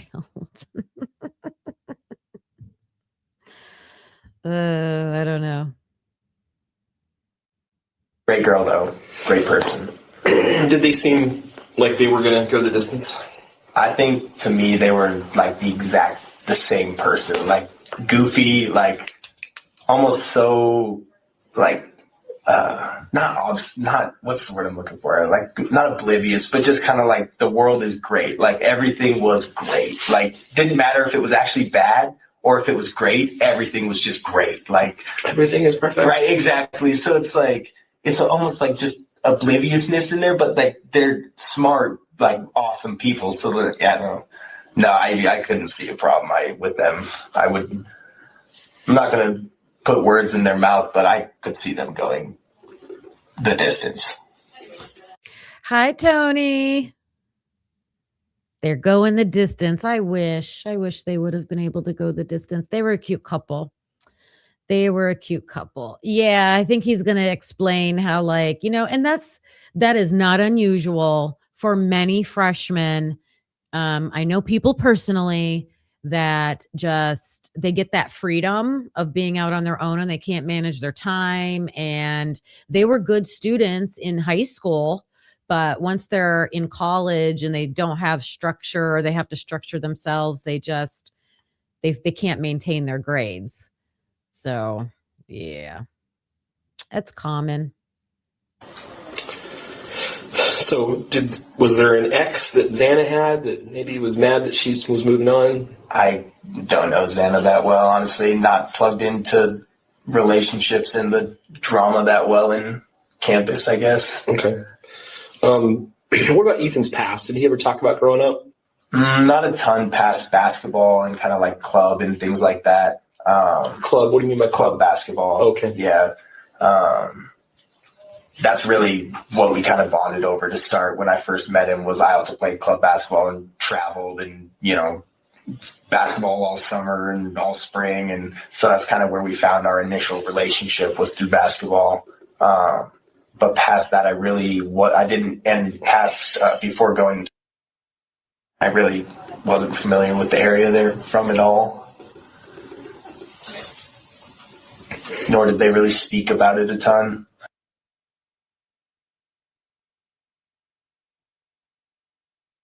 So that's why I know that. Okay. Did he ever mention having a problem with anybody at the apartments where he rented? I never touched that subject with him, though. Do you know if Ethan was ever involved? Was he ever stopped by the police or contacted by law enforcement before all this? I don't believe so. Not that our executive board has ever heard of. Normally we hear about those kind of things. Okay.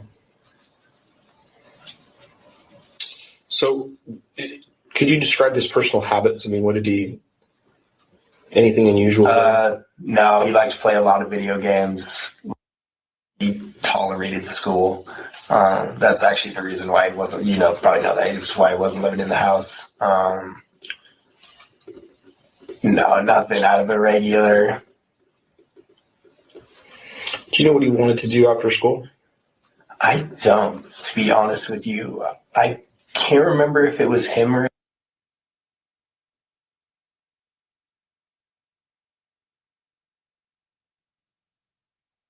on that, to be honest. No, Okay. I'm not completely sure. Any changes in his personality? No, other than the fact that he wanted to be back in the house and was driving for that. So definitely more motivation, but not negative changes.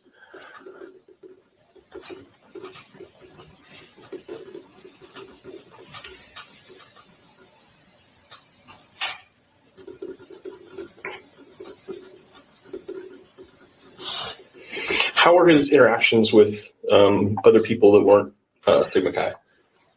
Did he have any friends outside of Sigma Chi? Yeah, he did. I know when they were going through Rush, they were very outgoing people, and I know a lot of people that really wanted them to be a part of their houses, and so that spoke to me pretty quickly of obviously they're outgoing people, and they just have those loving, friendly faces when they smile that you just want to talk to them. But I can't, again, I don't go out a ton to party or drink. I do it. I'm a college kid, but it's not where I spend the majority of my time. So, I can't really speak to like a lot of his outside interactions at like events or things like that. A lot of things I go to are pretty much just Sigma Chi events. Okay. When you did stuff with other sororities, fundraisers, was he normal, fine, no great. problems? Like one of the most people that brings in the most energy and gets people going. Yeah, no, never any issues. Any significant events that happened prior to this, just around within the house, in the area, car wreck, thefts, break-ins, fights with other people? Yeah, not relating to him.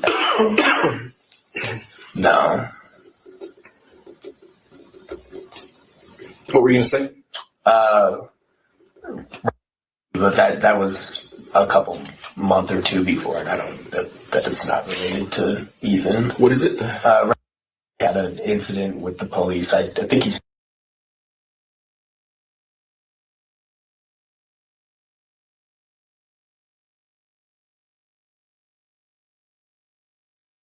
Sorry. All right. A couple points here. Oh, hi, Tommy boy. Hi, Michelle.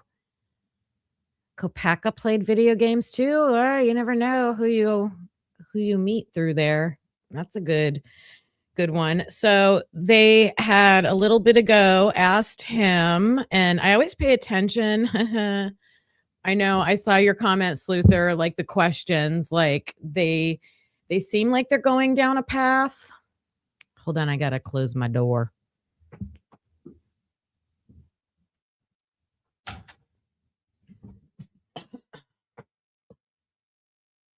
They seem to be going down, like they ask a good question, and like I'm like, ooh, they're on this like fundraising with the sororities. I'm telling you, my spidey sense is on these sororities and the frats, but it's just interesting. Every time something connects back to these questions about the sororities, I'm like,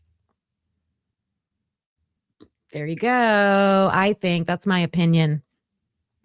Also, he asked if the fraternity knew about Ethan being stopped by the police or anything with the police. And he said, we don't really hear about those things. What? How many body cam videos before the murders did we watch where those cops threaten to contact the sororities or the fraternities? They threatened that all the time. Or the university, period. We're going to contact. He said they would have. That isn't what I heard. Let me rewind it. Oh, he said we would have heard about those things. I thought he said wouldn't. Let me rewind. Dago's probably right. I don't want to say anything wrong. Let me see.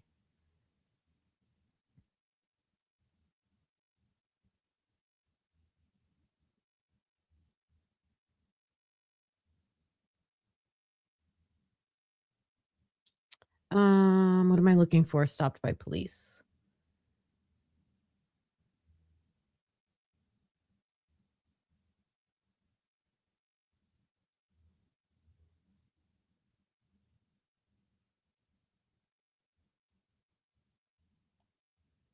Right here. Right. Okay, right here. Ethan was ever involved? Was he ever stopped by the police or contacted by law enforcement before all this? I don't believe so. Not that our executive board has ever heard of. Oh, not that our executive board has ever heard of. Thank you. All right. That's why I love to bring things up and talk to you guys about them. Okay. Not that we've heard of. But we do know Ethan got pulled over, but I don't think anything came of that, right? Like he didn't get a ticket or anything like that. But okay.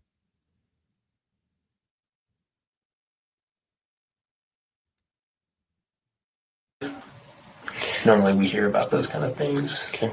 Normally we hear about those kinds of things. Okay. All right. So then those threats that the cops make, I guess, are true. So, could you describe his personal habits? I mean, what did he? Anything unusual? No, he liked to play a lot of video games. He tolerated school. That's actually the reason why he wasn't, probably know that. It's why he wasn't living in the house. No, nothing out of the regular. I think that's funny that he said he tolerated school. That's funny. Do you know what he wanted to do after school? I don't, to be honest with you. I can't remember if it was him or.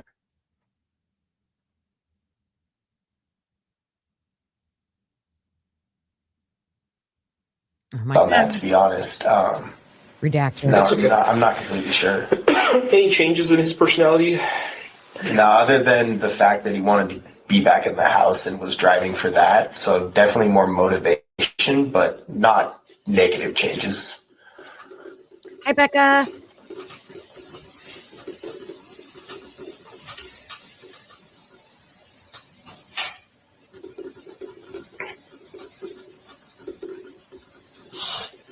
How were his interactions with other people that weren't Sigma Chi?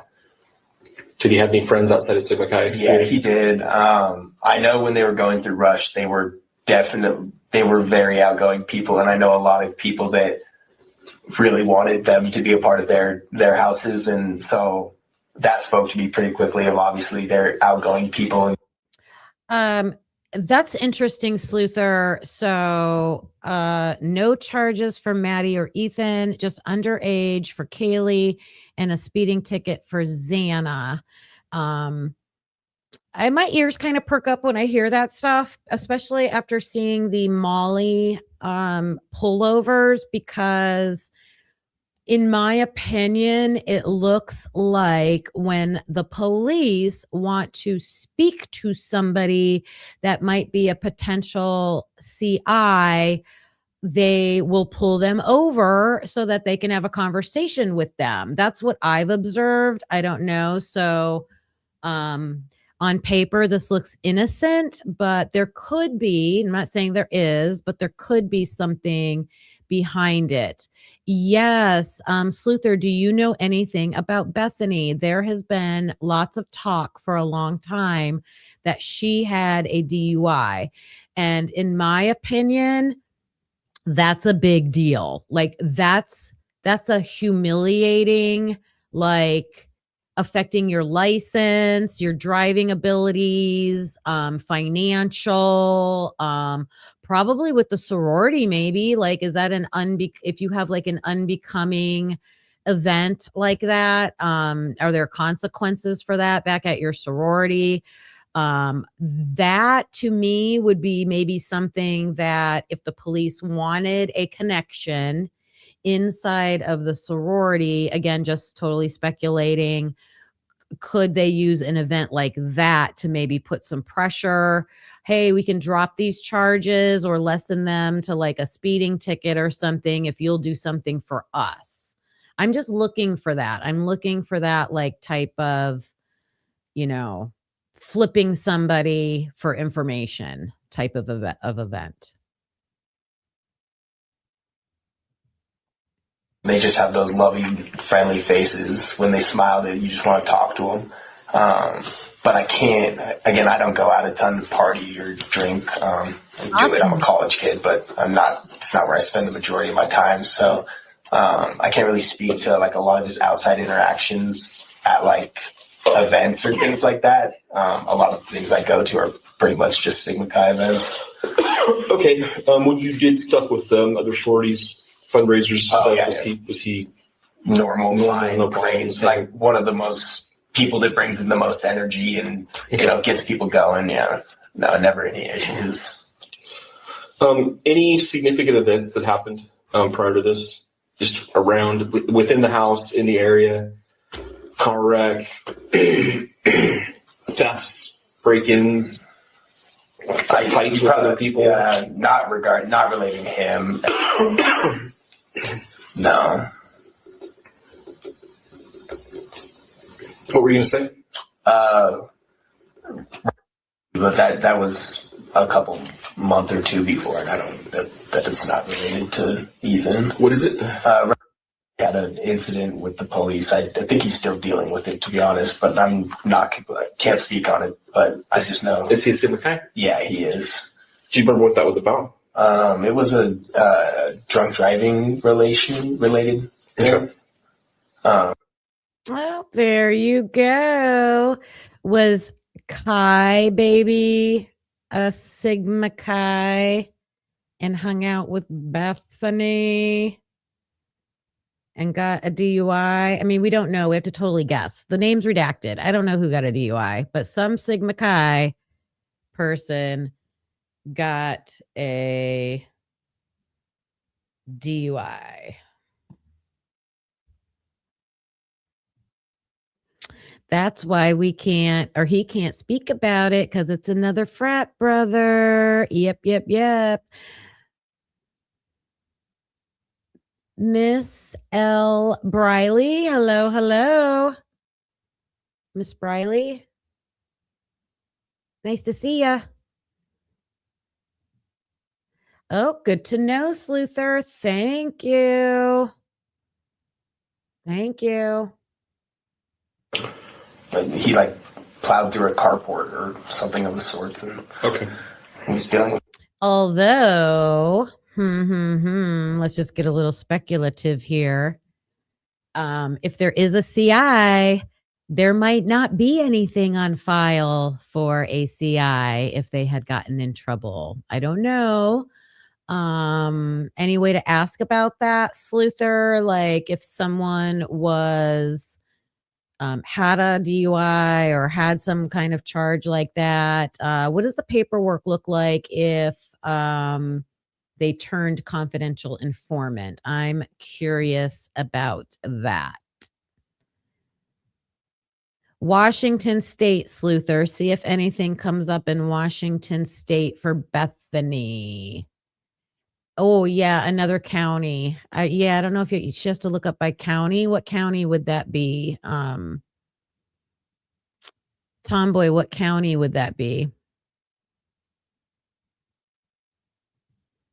She did say she didn't. She kind of did say to Tony that she was kind of like, it just wasn't serious. She was hanging out with somebody, right?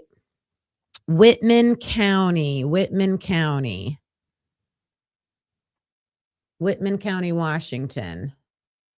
that, but nothing before that. Okay, let's talk about drugs a little bit here. Yeah. Obviously, we don't care about drugs. We care about trying to solve homicide. Yeah. We understand that there was some drug use over 1122. Do you know about that? I don't. I never spent enough time over there to really. Wait a minute. What did he say? We don't care about drugs. We care about trying to solve homicide. Yeah. We understand that there was some drug use over 1122. Do you know about that? I don't. I never spent enough time over there to really find out about those kind of things.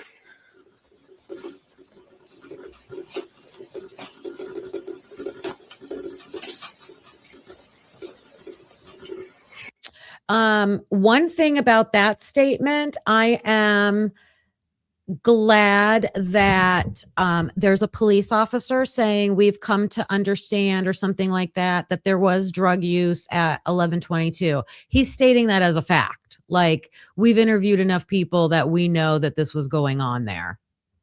So don't call us crazy for talking about that.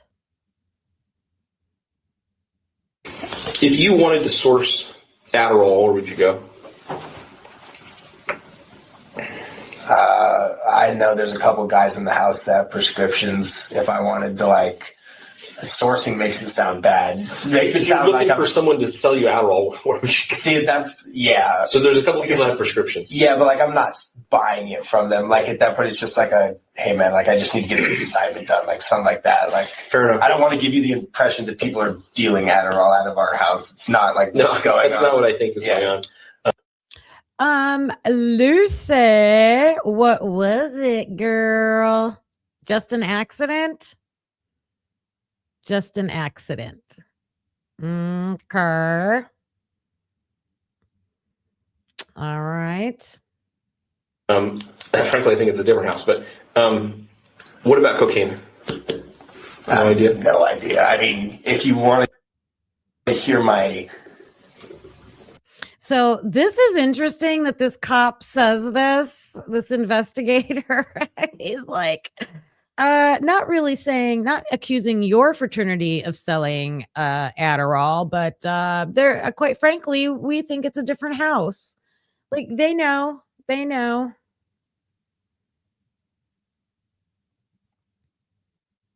I would assume that I could find a Delt that would sell me some, but that's also my just kind of. I think that's probably right. Preconceived.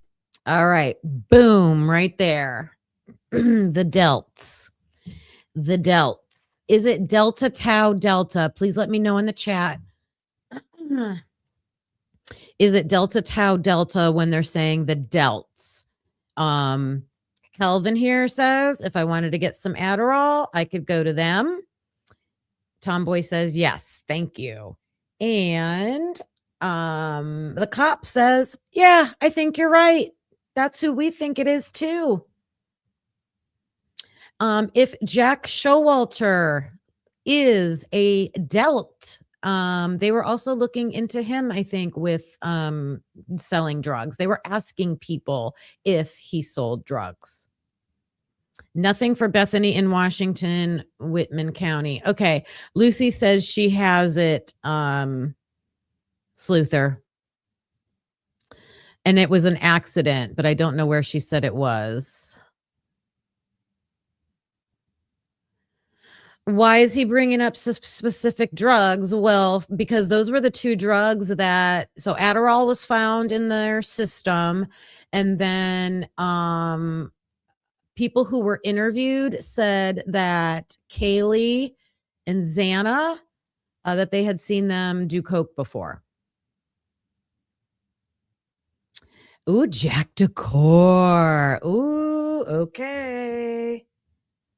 So was Jack D and Jack S in the same?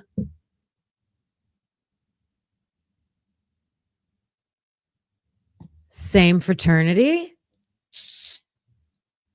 Received prejudice opinion, maybe. Why do you think that is? I've had a couple of them come up to me at the Quarter Club and ask if I have anything on me or.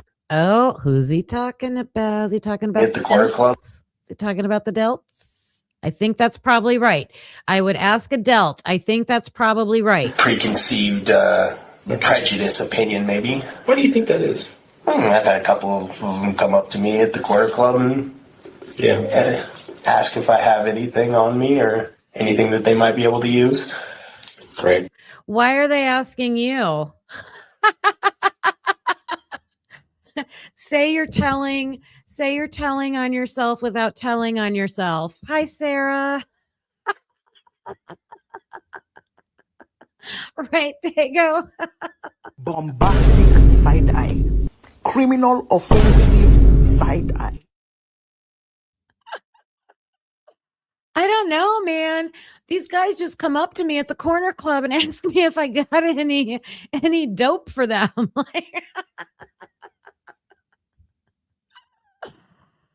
Oh my god.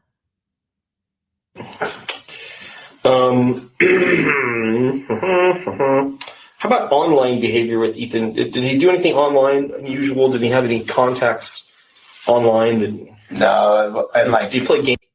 Oh, like online, like remember that one cop was talking about I got a Facebook guy or my Facebook girl and they like make buys for me and stuff like that.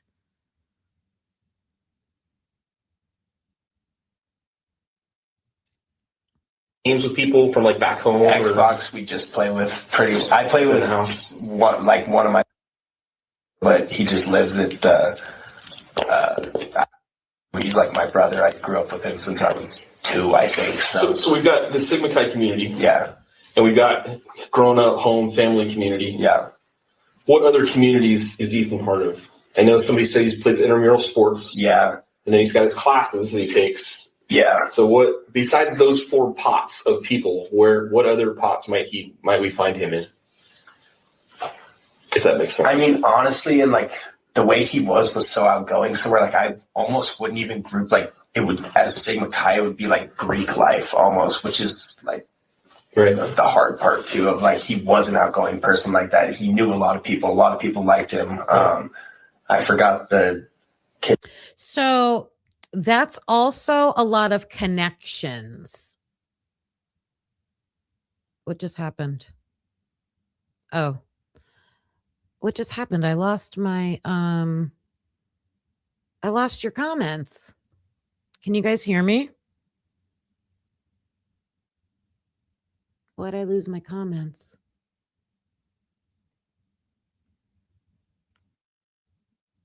Can you guys hear me? Oh, now it's back. It's back. I don't know. StreamYard just did something weird and my comments went away. I'm like, hello?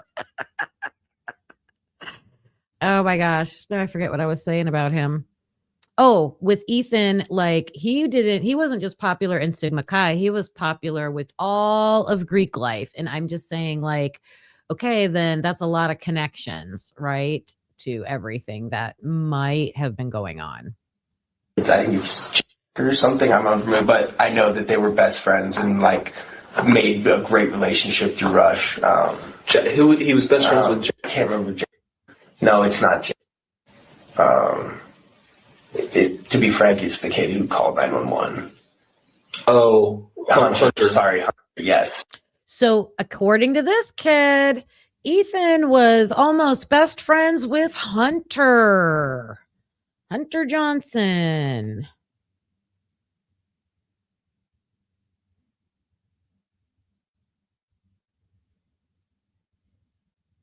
Did you guys ever think that before hearing this? Weird. Not Jay. Sorry, misspoke. Where are you from? I'm from. Yeah. Okay. My family's originally from. So. Did you know?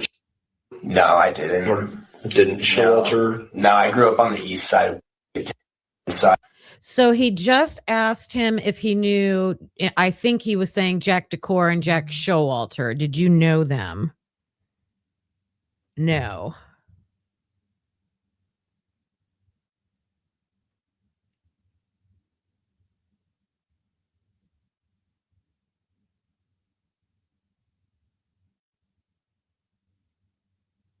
Uh-oh. Thanks, Lucy. trying to send it somewhere. Oh no, it won't open it. All right, never mind. Never mind. I pretty much stayed in my 15-minute radius there. Okay. Yeah. Okay. Do you know about Ethan's schedule? Like what he did every day? No, to be honest, he texted me probably around noon every day to play Fortnite or some type of video game. Were his classes online or were they in person? I'm honestly not sure, to be honest. I most of the time couldn't play with him at noon because I'm in my heavy course load because I'm in my last 2 semesters here. So I'm in my series classes taking 18 credits. So most of the time I couldn't play, but he would text me just about every day asking if I could. Okay. Same answer. Homework, dog. I'm sorry.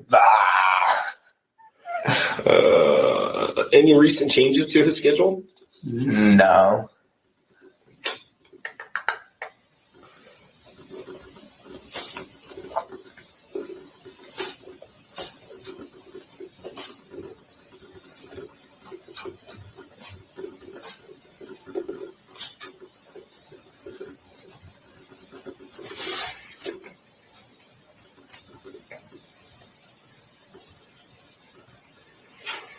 So this is going to sound kind of formal, but this is actually worded pretty well. Inquire as to any instance where the victim ever discussed or displayed fear, concern, or discomfort about a particular person or situation.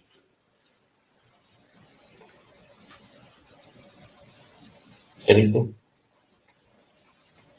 No. Did you ever express concern about one of the girls over at 1122, about somebody giving them a bad time? No. I can't say that topic came up between him and I all that often. I was honestly closer with than I was Ethan, but I think that's also because he's still in the house and I could talk to him more often. But fair enough, those kind of topics never really came up when Ethan and I had the chance to talk. It was kind of just more goofy, good times and.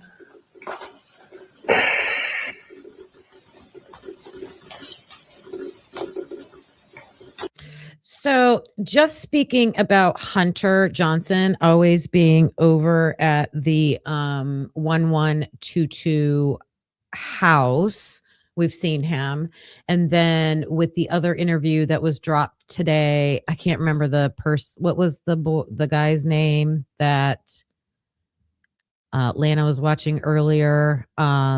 He was a Sigma Chi, and he's the other person in the videos with Hunter at the 1122 house, but neither of them have girlfriends in that house. So interesting. Why is Sigma Chi over at that house all the time?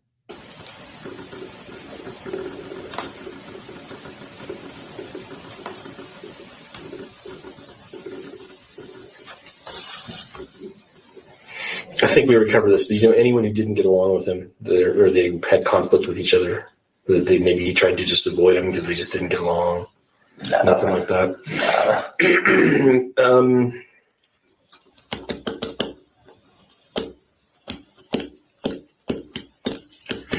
Well, was Ethan employed? I don't believe so. I worked at the tulip fields when I went to the Celebration of Life. Oh, okay. But I don't know the name of those tulip fields, but I know they did that over the summer. And then I think they might have worked.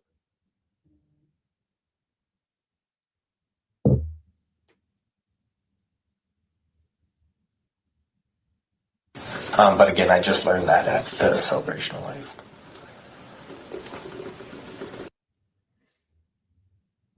So the tulip field job is public information. Like he said, it was spoke about at the Celebration of Life, but it sounded like he was saying he might have worked someplace else. Yeah. Why redact that? Hi, the Hollyberry. Hi, Moonlit Baby. Hi, Michelle. I hope I said hello to you earlier. Why redact all of this?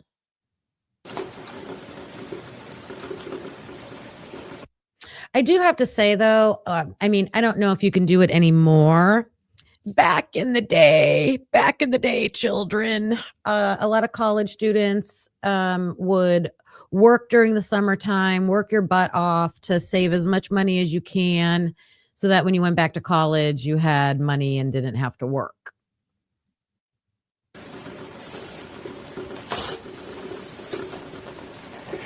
If they worked through, you know what they did?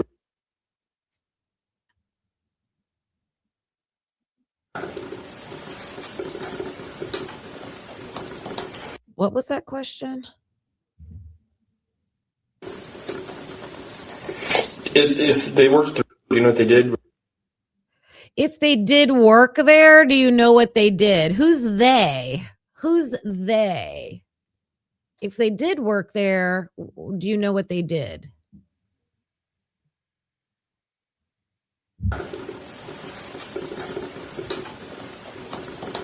Was Ethan a big golfer? I don't think he did that much up here.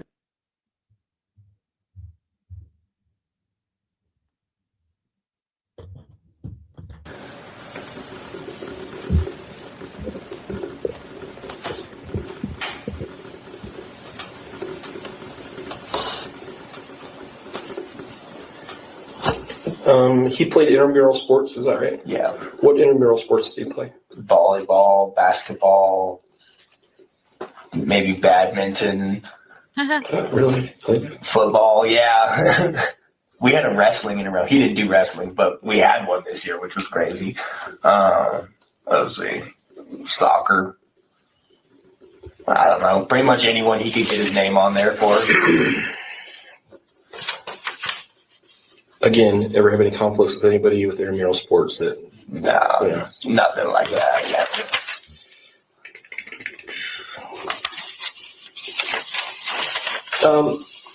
Did you know if he did anything for money other than a job? Was money ever an issue? Was he ever not able to pay his bills, or did he ever make a big purchase where people were like, "Wow, where'd the money come from?" and anything like that? Why are they asking that question?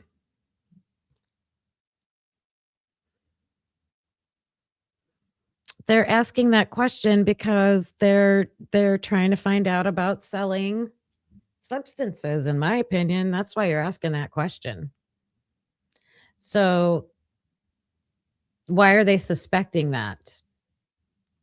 Is it because of the motive that they think this might be about? Is it because they've seen something in financial records about that? They're asking that for a reason.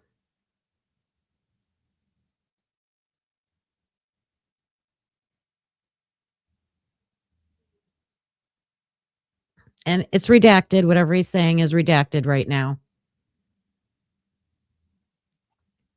How do I word that? Like if he needed something, they're always there. Like, you need anything, like, it's not a bad way to live. Struggle for money. Right, yeah.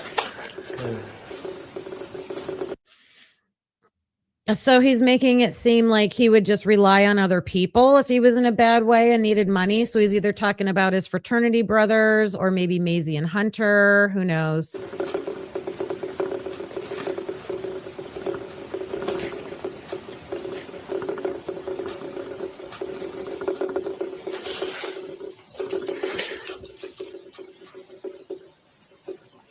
Good point, Witchy. Did you notice whether the way that he spent his time or the people he was hanging out with had changed in the weeks preceding his death? No, I think he's pretty much stuck with the same people for the past year and a half. I think that's about how long him and Xana, about a year or something like that, and really spent a lot of time with us. And then the only other person I knew that he spent a lot of time with was Heurman, but I know that their relationship was great. So, okay. What cars did he drive? I only remember him riding passenger with Kai, I believe, when they would go to get Taco Bell, but that's because my car's in the park. Do you think he was saying Kai, riding passenger with Kai? It sounded like it was a K name. I only saw him riding passenger with K. Yeah. Who's hooking up with Bethany? And Taco Bell. Taco Bell was in that bedroom. Crazy. Parking lot too, so it's kind of just like places I'm at often were the places that I saw him often. I never really saw him in his own car, if he ever had one. I'm really not sure. Where did he eat most of the time? Taco Bell. Every time, where you going? Eat Taco Bell.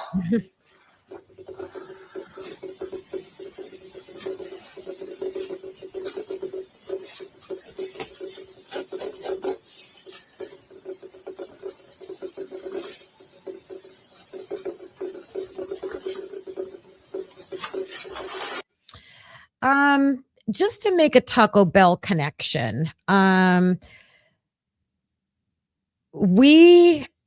originally heard Eric Gower saying that he went and ate at Taco Bell that night of the 12th.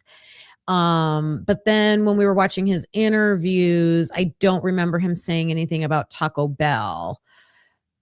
So I want to go back and see if that's true or not. Does Eric Gower say something about Taco Bell? If he does, I mean, I'm just, because everything's so redacted, I'm just trying to like pick up any connections that could possibly be out there. The 4 a.m. Taco Bell receipt. Yeah, where did that come from, Tony? Where did that come from? Yeah, a lot of people said Ethan's Jeep wasn't running. Maybe it wasn't working. Like, sounded like he didn't drive. Was he religious? Did he go to church? Not that I know.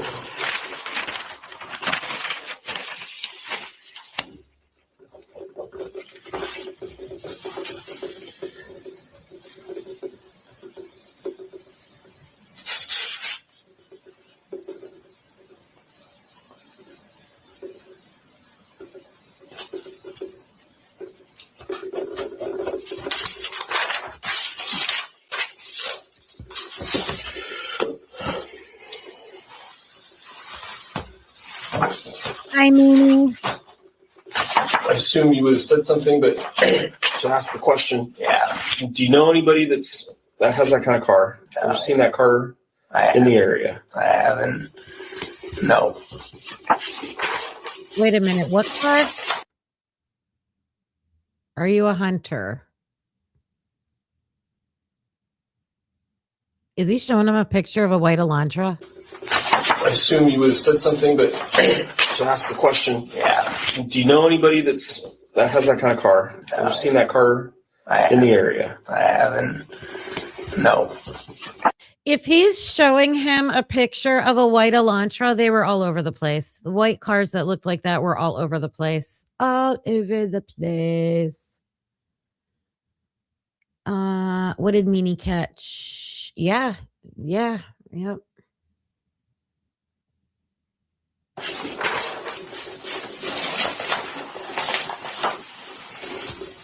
Are you a hunter?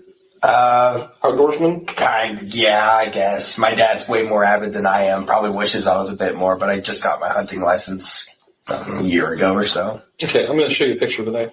This is a very unique looking knife just because of, well, have you ever seen a knife like this before? Do you know what kind of knife that is? Do you know anybody who owns one? No, I don't. I'm familiar with the K-bar because I've seen them at like gun shops and things like that, but no, I don't know. Really unique handle. Yeah, no, I don't. Leather wrapping. Okay. Unfamiliar.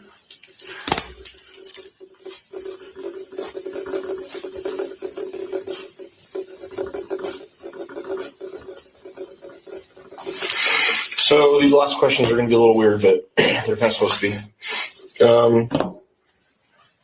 When did you hear that this had happened? I heard before anyone else in the house, really. I heard it from my friend who had heard that there was a group of deceased people, and that one of them might be Ethan. And I just stepped out of my room for the first time. He's our. I was unsure.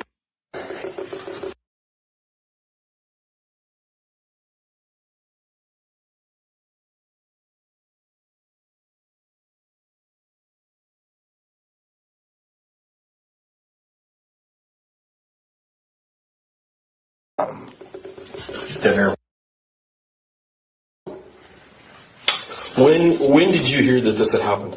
I heard before anyone else in the house, really. I heard it from my friend who had heard that there was a group of deceased people, and that one of them might be Ethan. And I just stepped out of my room for the first time. He is.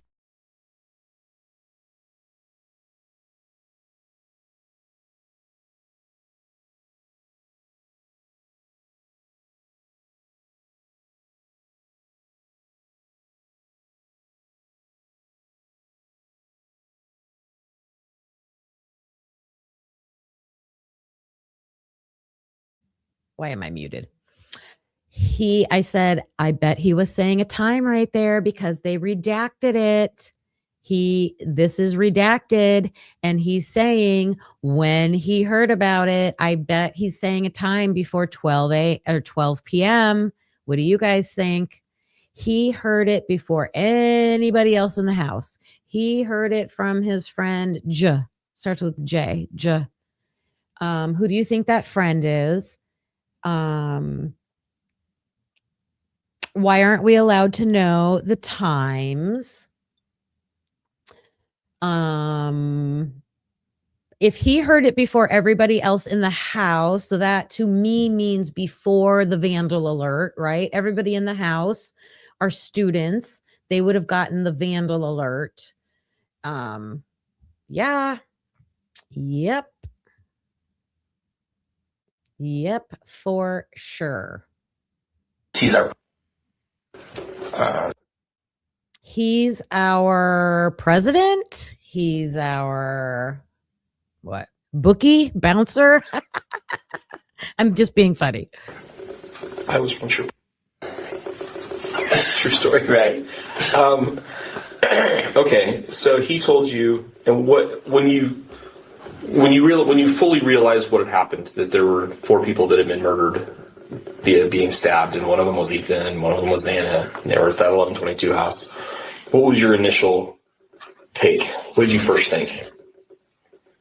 I don't know. I wasn't that close with the girls, so I was kind of missing a lot of pieces in that sense of I didn't even honestly tell I didn't know the other 3. I didn't even know that Xana was there with Ethan. I just heard Ethan's name, and then probably 3 or 4 days after. That's so weird to say. It's Xana's house. Why wouldn't you think Xana was there with Ethan? It's Xana's house. That's what they're talking about, right? He was surprised that Xana was there with Ethan? What? Let me see. Girls, so I was kind of missing a lot of pieces in that sense of I didn't even honestly tell I didn't know the other 3. I didn't even know that Xana was there with Ethan. I just heard Ethan's name, and then probably 3 or 4 days after I figured out the other people, or we heard or somehow. But 3 or 4 days later, he figured out the other people. Do any of you raise your hand? No. Put a thumbs up if you think that's an accurate statement. Put a thumbs down if you think he's lying. Do you think that it took him 3 to 4 days to figure out the names of all the people in the house? Campus Trap House. Yeah. Honestly, my initial reaction wasn't even like, how did this happen? It was, or like, what happened? It was just like, Ethan, like, that was the only thing I could think about, was just like, nobody should have to go through that, and like, especially not him out of. Oh, so he's like, I didn't even really think about the other victims. It was just Ethan. Like, didn't really have a lot of feelings about. Thanks, Beach Babe. Just Ethan. Thanks, Holly Berry. Thumbs down.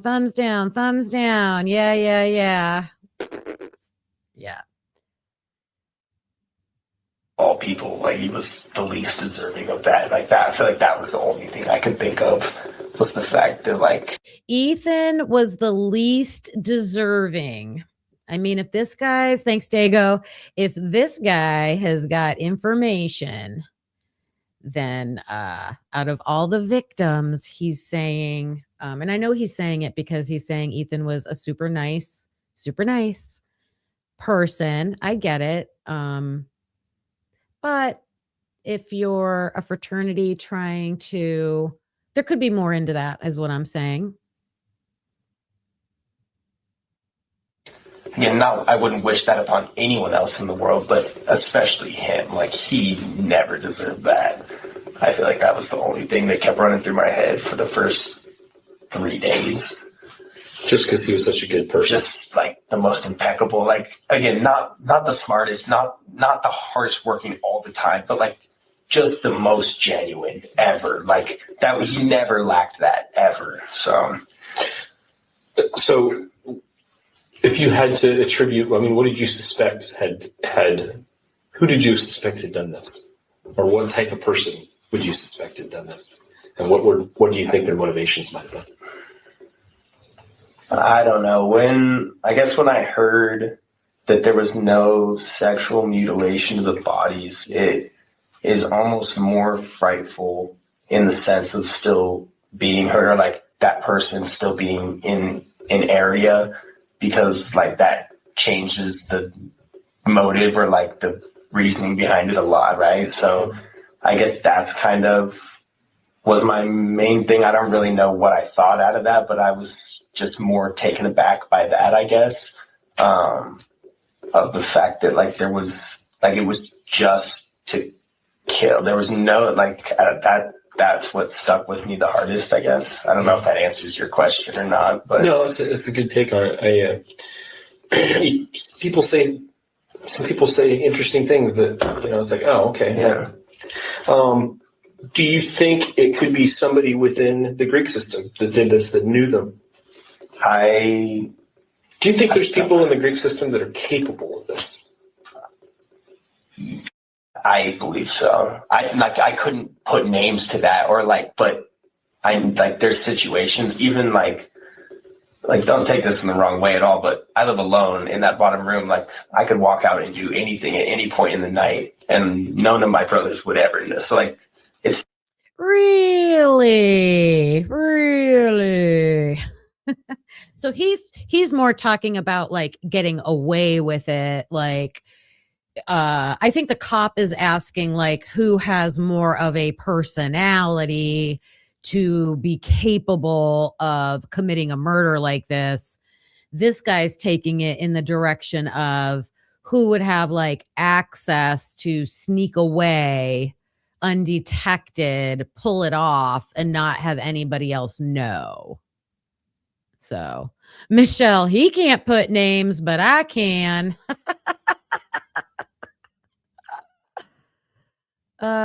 Situations. Yeah. Yep.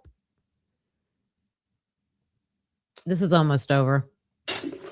People think it would be hard, but like it would not be that hard for someone to, tiptoe out of their house at 3 a.m. and all their buddies are drunk, or who knows, there's a lot of different circumstances people are in that like that, the guy, and I still don't think we have a name for it. So there's video footage, remember, of that kid coming out of the dorms, right? Like in and out all night. Oh no, it's in a report. But then I thought we saw video. because it's a video from on campus. It's campus video. Or is it just describing him? Did we see that video, or is it just describing it? It's in a report. Someone going in and out of their dorm, changing clothes, had a backpack, comes back without a backpack, hat, no hat. Yeah. Think would allow opportunity for this. And my gut, I've talked to Jay about this a lot, and we're kind of on the same page, but just due to, I don't believe, I mean, you guys know more than me, but I don't believe that it could be a traveling person. I mean, again, it's not hard to guess what a college kid's doing on a Saturday, whatever, but it was, to me, it was a bit more meditated than that. And to me, it's like someone wouldn't just be able to like waltz through Moscow on a weekend and hit timing points like that, and like Thanksgiving break and snow on the ground and like things like that, where there was like, that's where I think it sadly came from.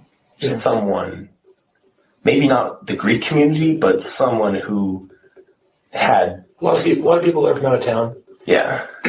Ball games. Yeah, that's true. That's true. And, these, especially, the girls had big social media presences. Yeah. A lot of postings of photos online and whatnot. Yeah. You could digitally stalk someone these days. That's true.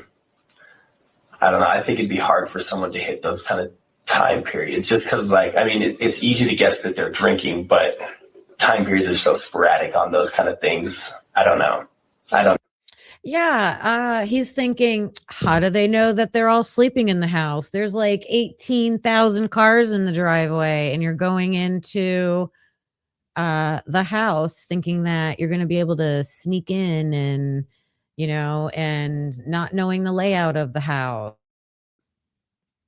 Exactly. That annoyed me too. Like, he was going to answer your question. Don't cut him off.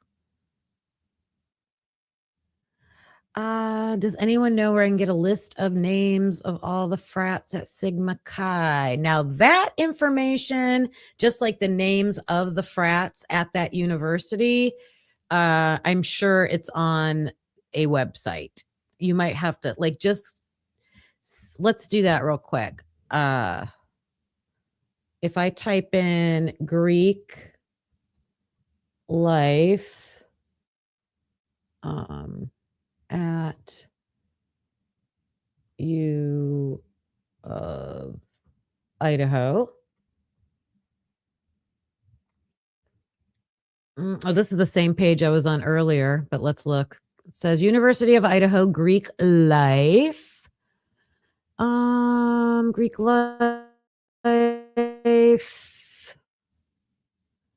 Right here, sororities.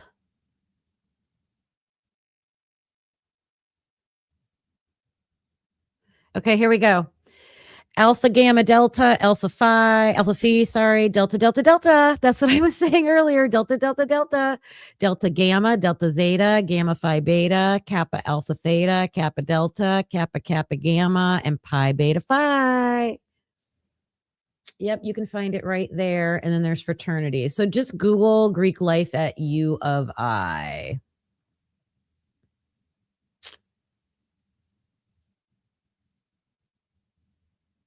Ooh, wait a minute. Do they have a list for the fraternities? Oh, you got to click on this. Okay.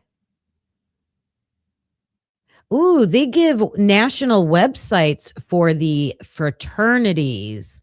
They do not do that for the sororities. That's interesting, because that would be where you could get any infraction, like probation information and stuff like that. The frats are what?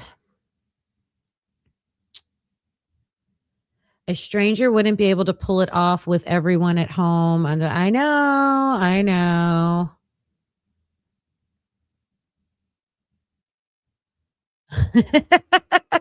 Kim Sigma Chi.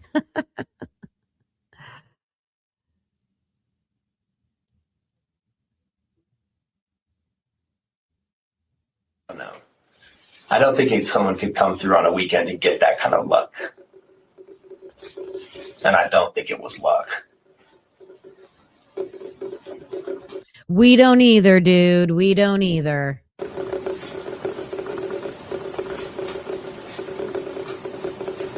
One of you said that he was writing notes with a number 2 pencil, and I was laughing about that. He's like, he's writing hard.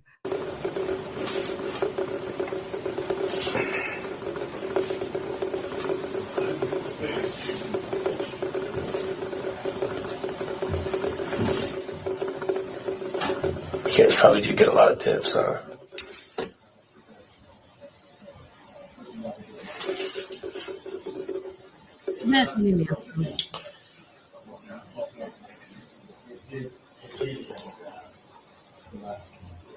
Is there anything else that you haven't talked about that you think that we should know about Ethan or you or the victims or anything?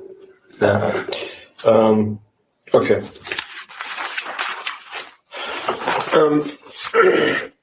So on the night before, were you around at the house? I was. I helped set up the lodge for the lodge party we had. Like moved all the couches into the study and stuff. And then I probably hung out at the party. So we always have someone who's sober. So I was kind of one of those guys that night. I wasn't assigned, but I just was hanging out up top. And then I went to bed about 12:30. That was a controlled entrance party. Yeah. Anything happen at the party? No. Nobody getting yelling match with somebody? No fights? No, it was smooth. All of our parties go smooth. He's a very good negotiator when it comes to getting people out that he doesn't care to have in there. So we never really have conflicts or problems with guys with girls or things like that. I mean, did you notice if Kaylee or Maddie came to the party? I didn't, Do you think you would have noticed if they had come? Honestly, no. Hi, Cat K. I don't really keep an eye out for people like that. I'm ready to get my degree and get out of here.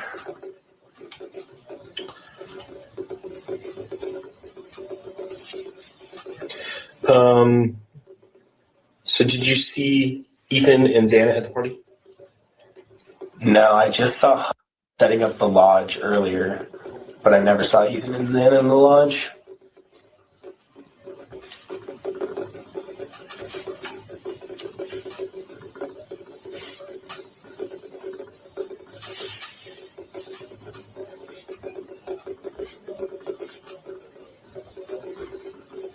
So if you didn't see him, you don't know what time they left.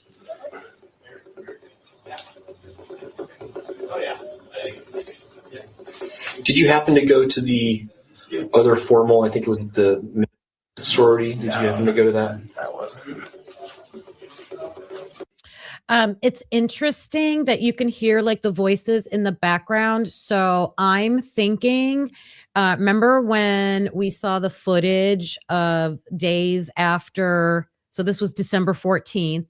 So people were out there, YouTubers were out there, and all the black SUVs were just like lining the street. Like, I mean, there was more than a dozen black SUVs. So I'm assuming that maybe all these investigators went into the Sigma Chi house and maybe just did all these interviews at the same time. So we're hearing people in the background.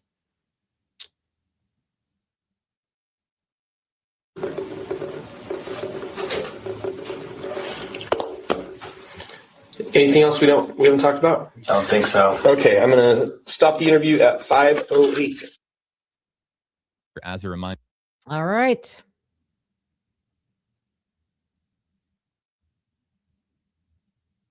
When I first heard that, the biggest thing that stood out to me was the police officer saying that they suspected that Delta Tau Delta, I'm going to assume, being the connection for Adderall and cocaine. That was a big one. That's a big one.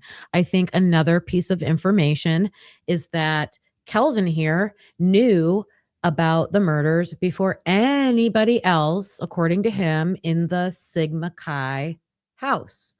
and that he heard it from someone else.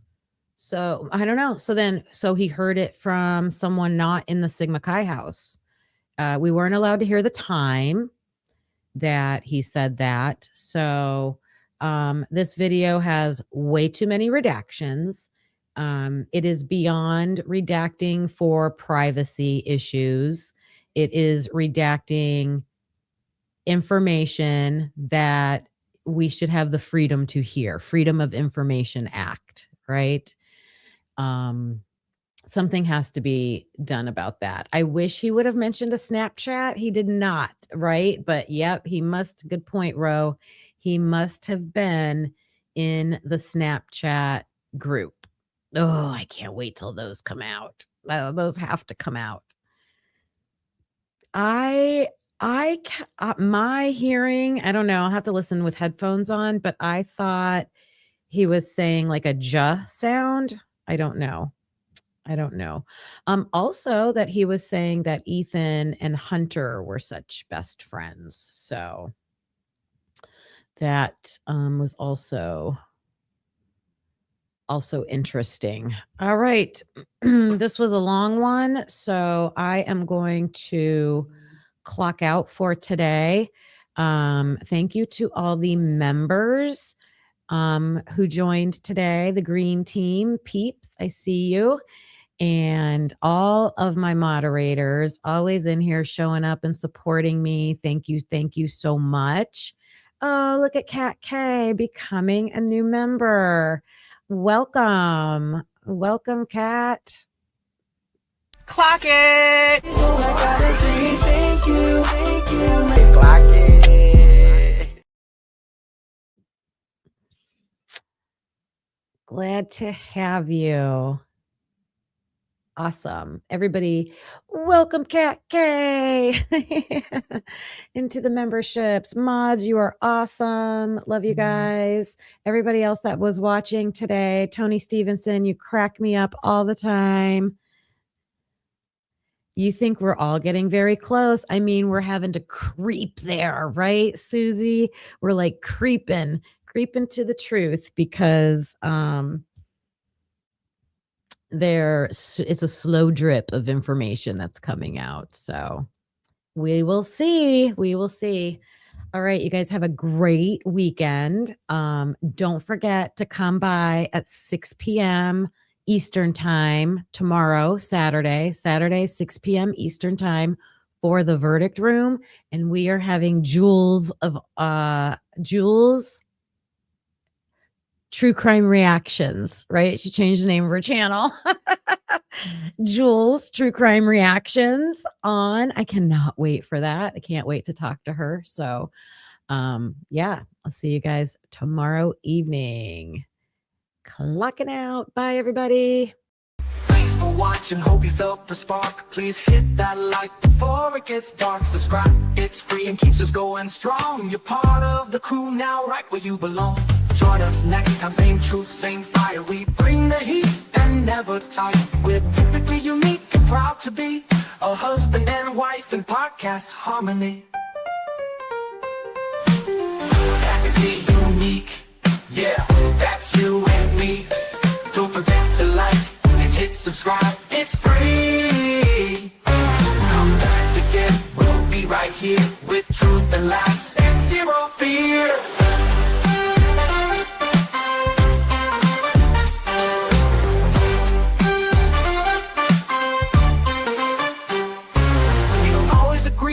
Show. One love, two minds, letting it flow. We dig deep with crack jokes, we call it like we see. If that's your vibe, you belong here with me. We don't always agree, but that's the show. One love, two minds, letting it flow. We dig deep with crack jokes, we call it like we see. If that's your vibe, you belong here with me. We don't always agree, but you felt the spark. Please hit that like before it gets dark. We dig deep with crack jokes, we call it like we see. If that's your vibe, you belong here with me. Thanks for watching, hope you felt the spark. Please hit that like before it gets dark. Please hit that like before it gets dark. It's free, it keeps us going strong. You're part of the crew now, right where you belong. Join us next time, same truth, same fire. We bring the heat and never tire. We're typically unique and proud to be a husband and wife and proud to be a husband and wife in podcast harmony. Yeah, that's you and me, that's you and me. Don't forget to like, hit subscribe, it's free. Come back again, we'll be right here with truth and laughs and zero fear.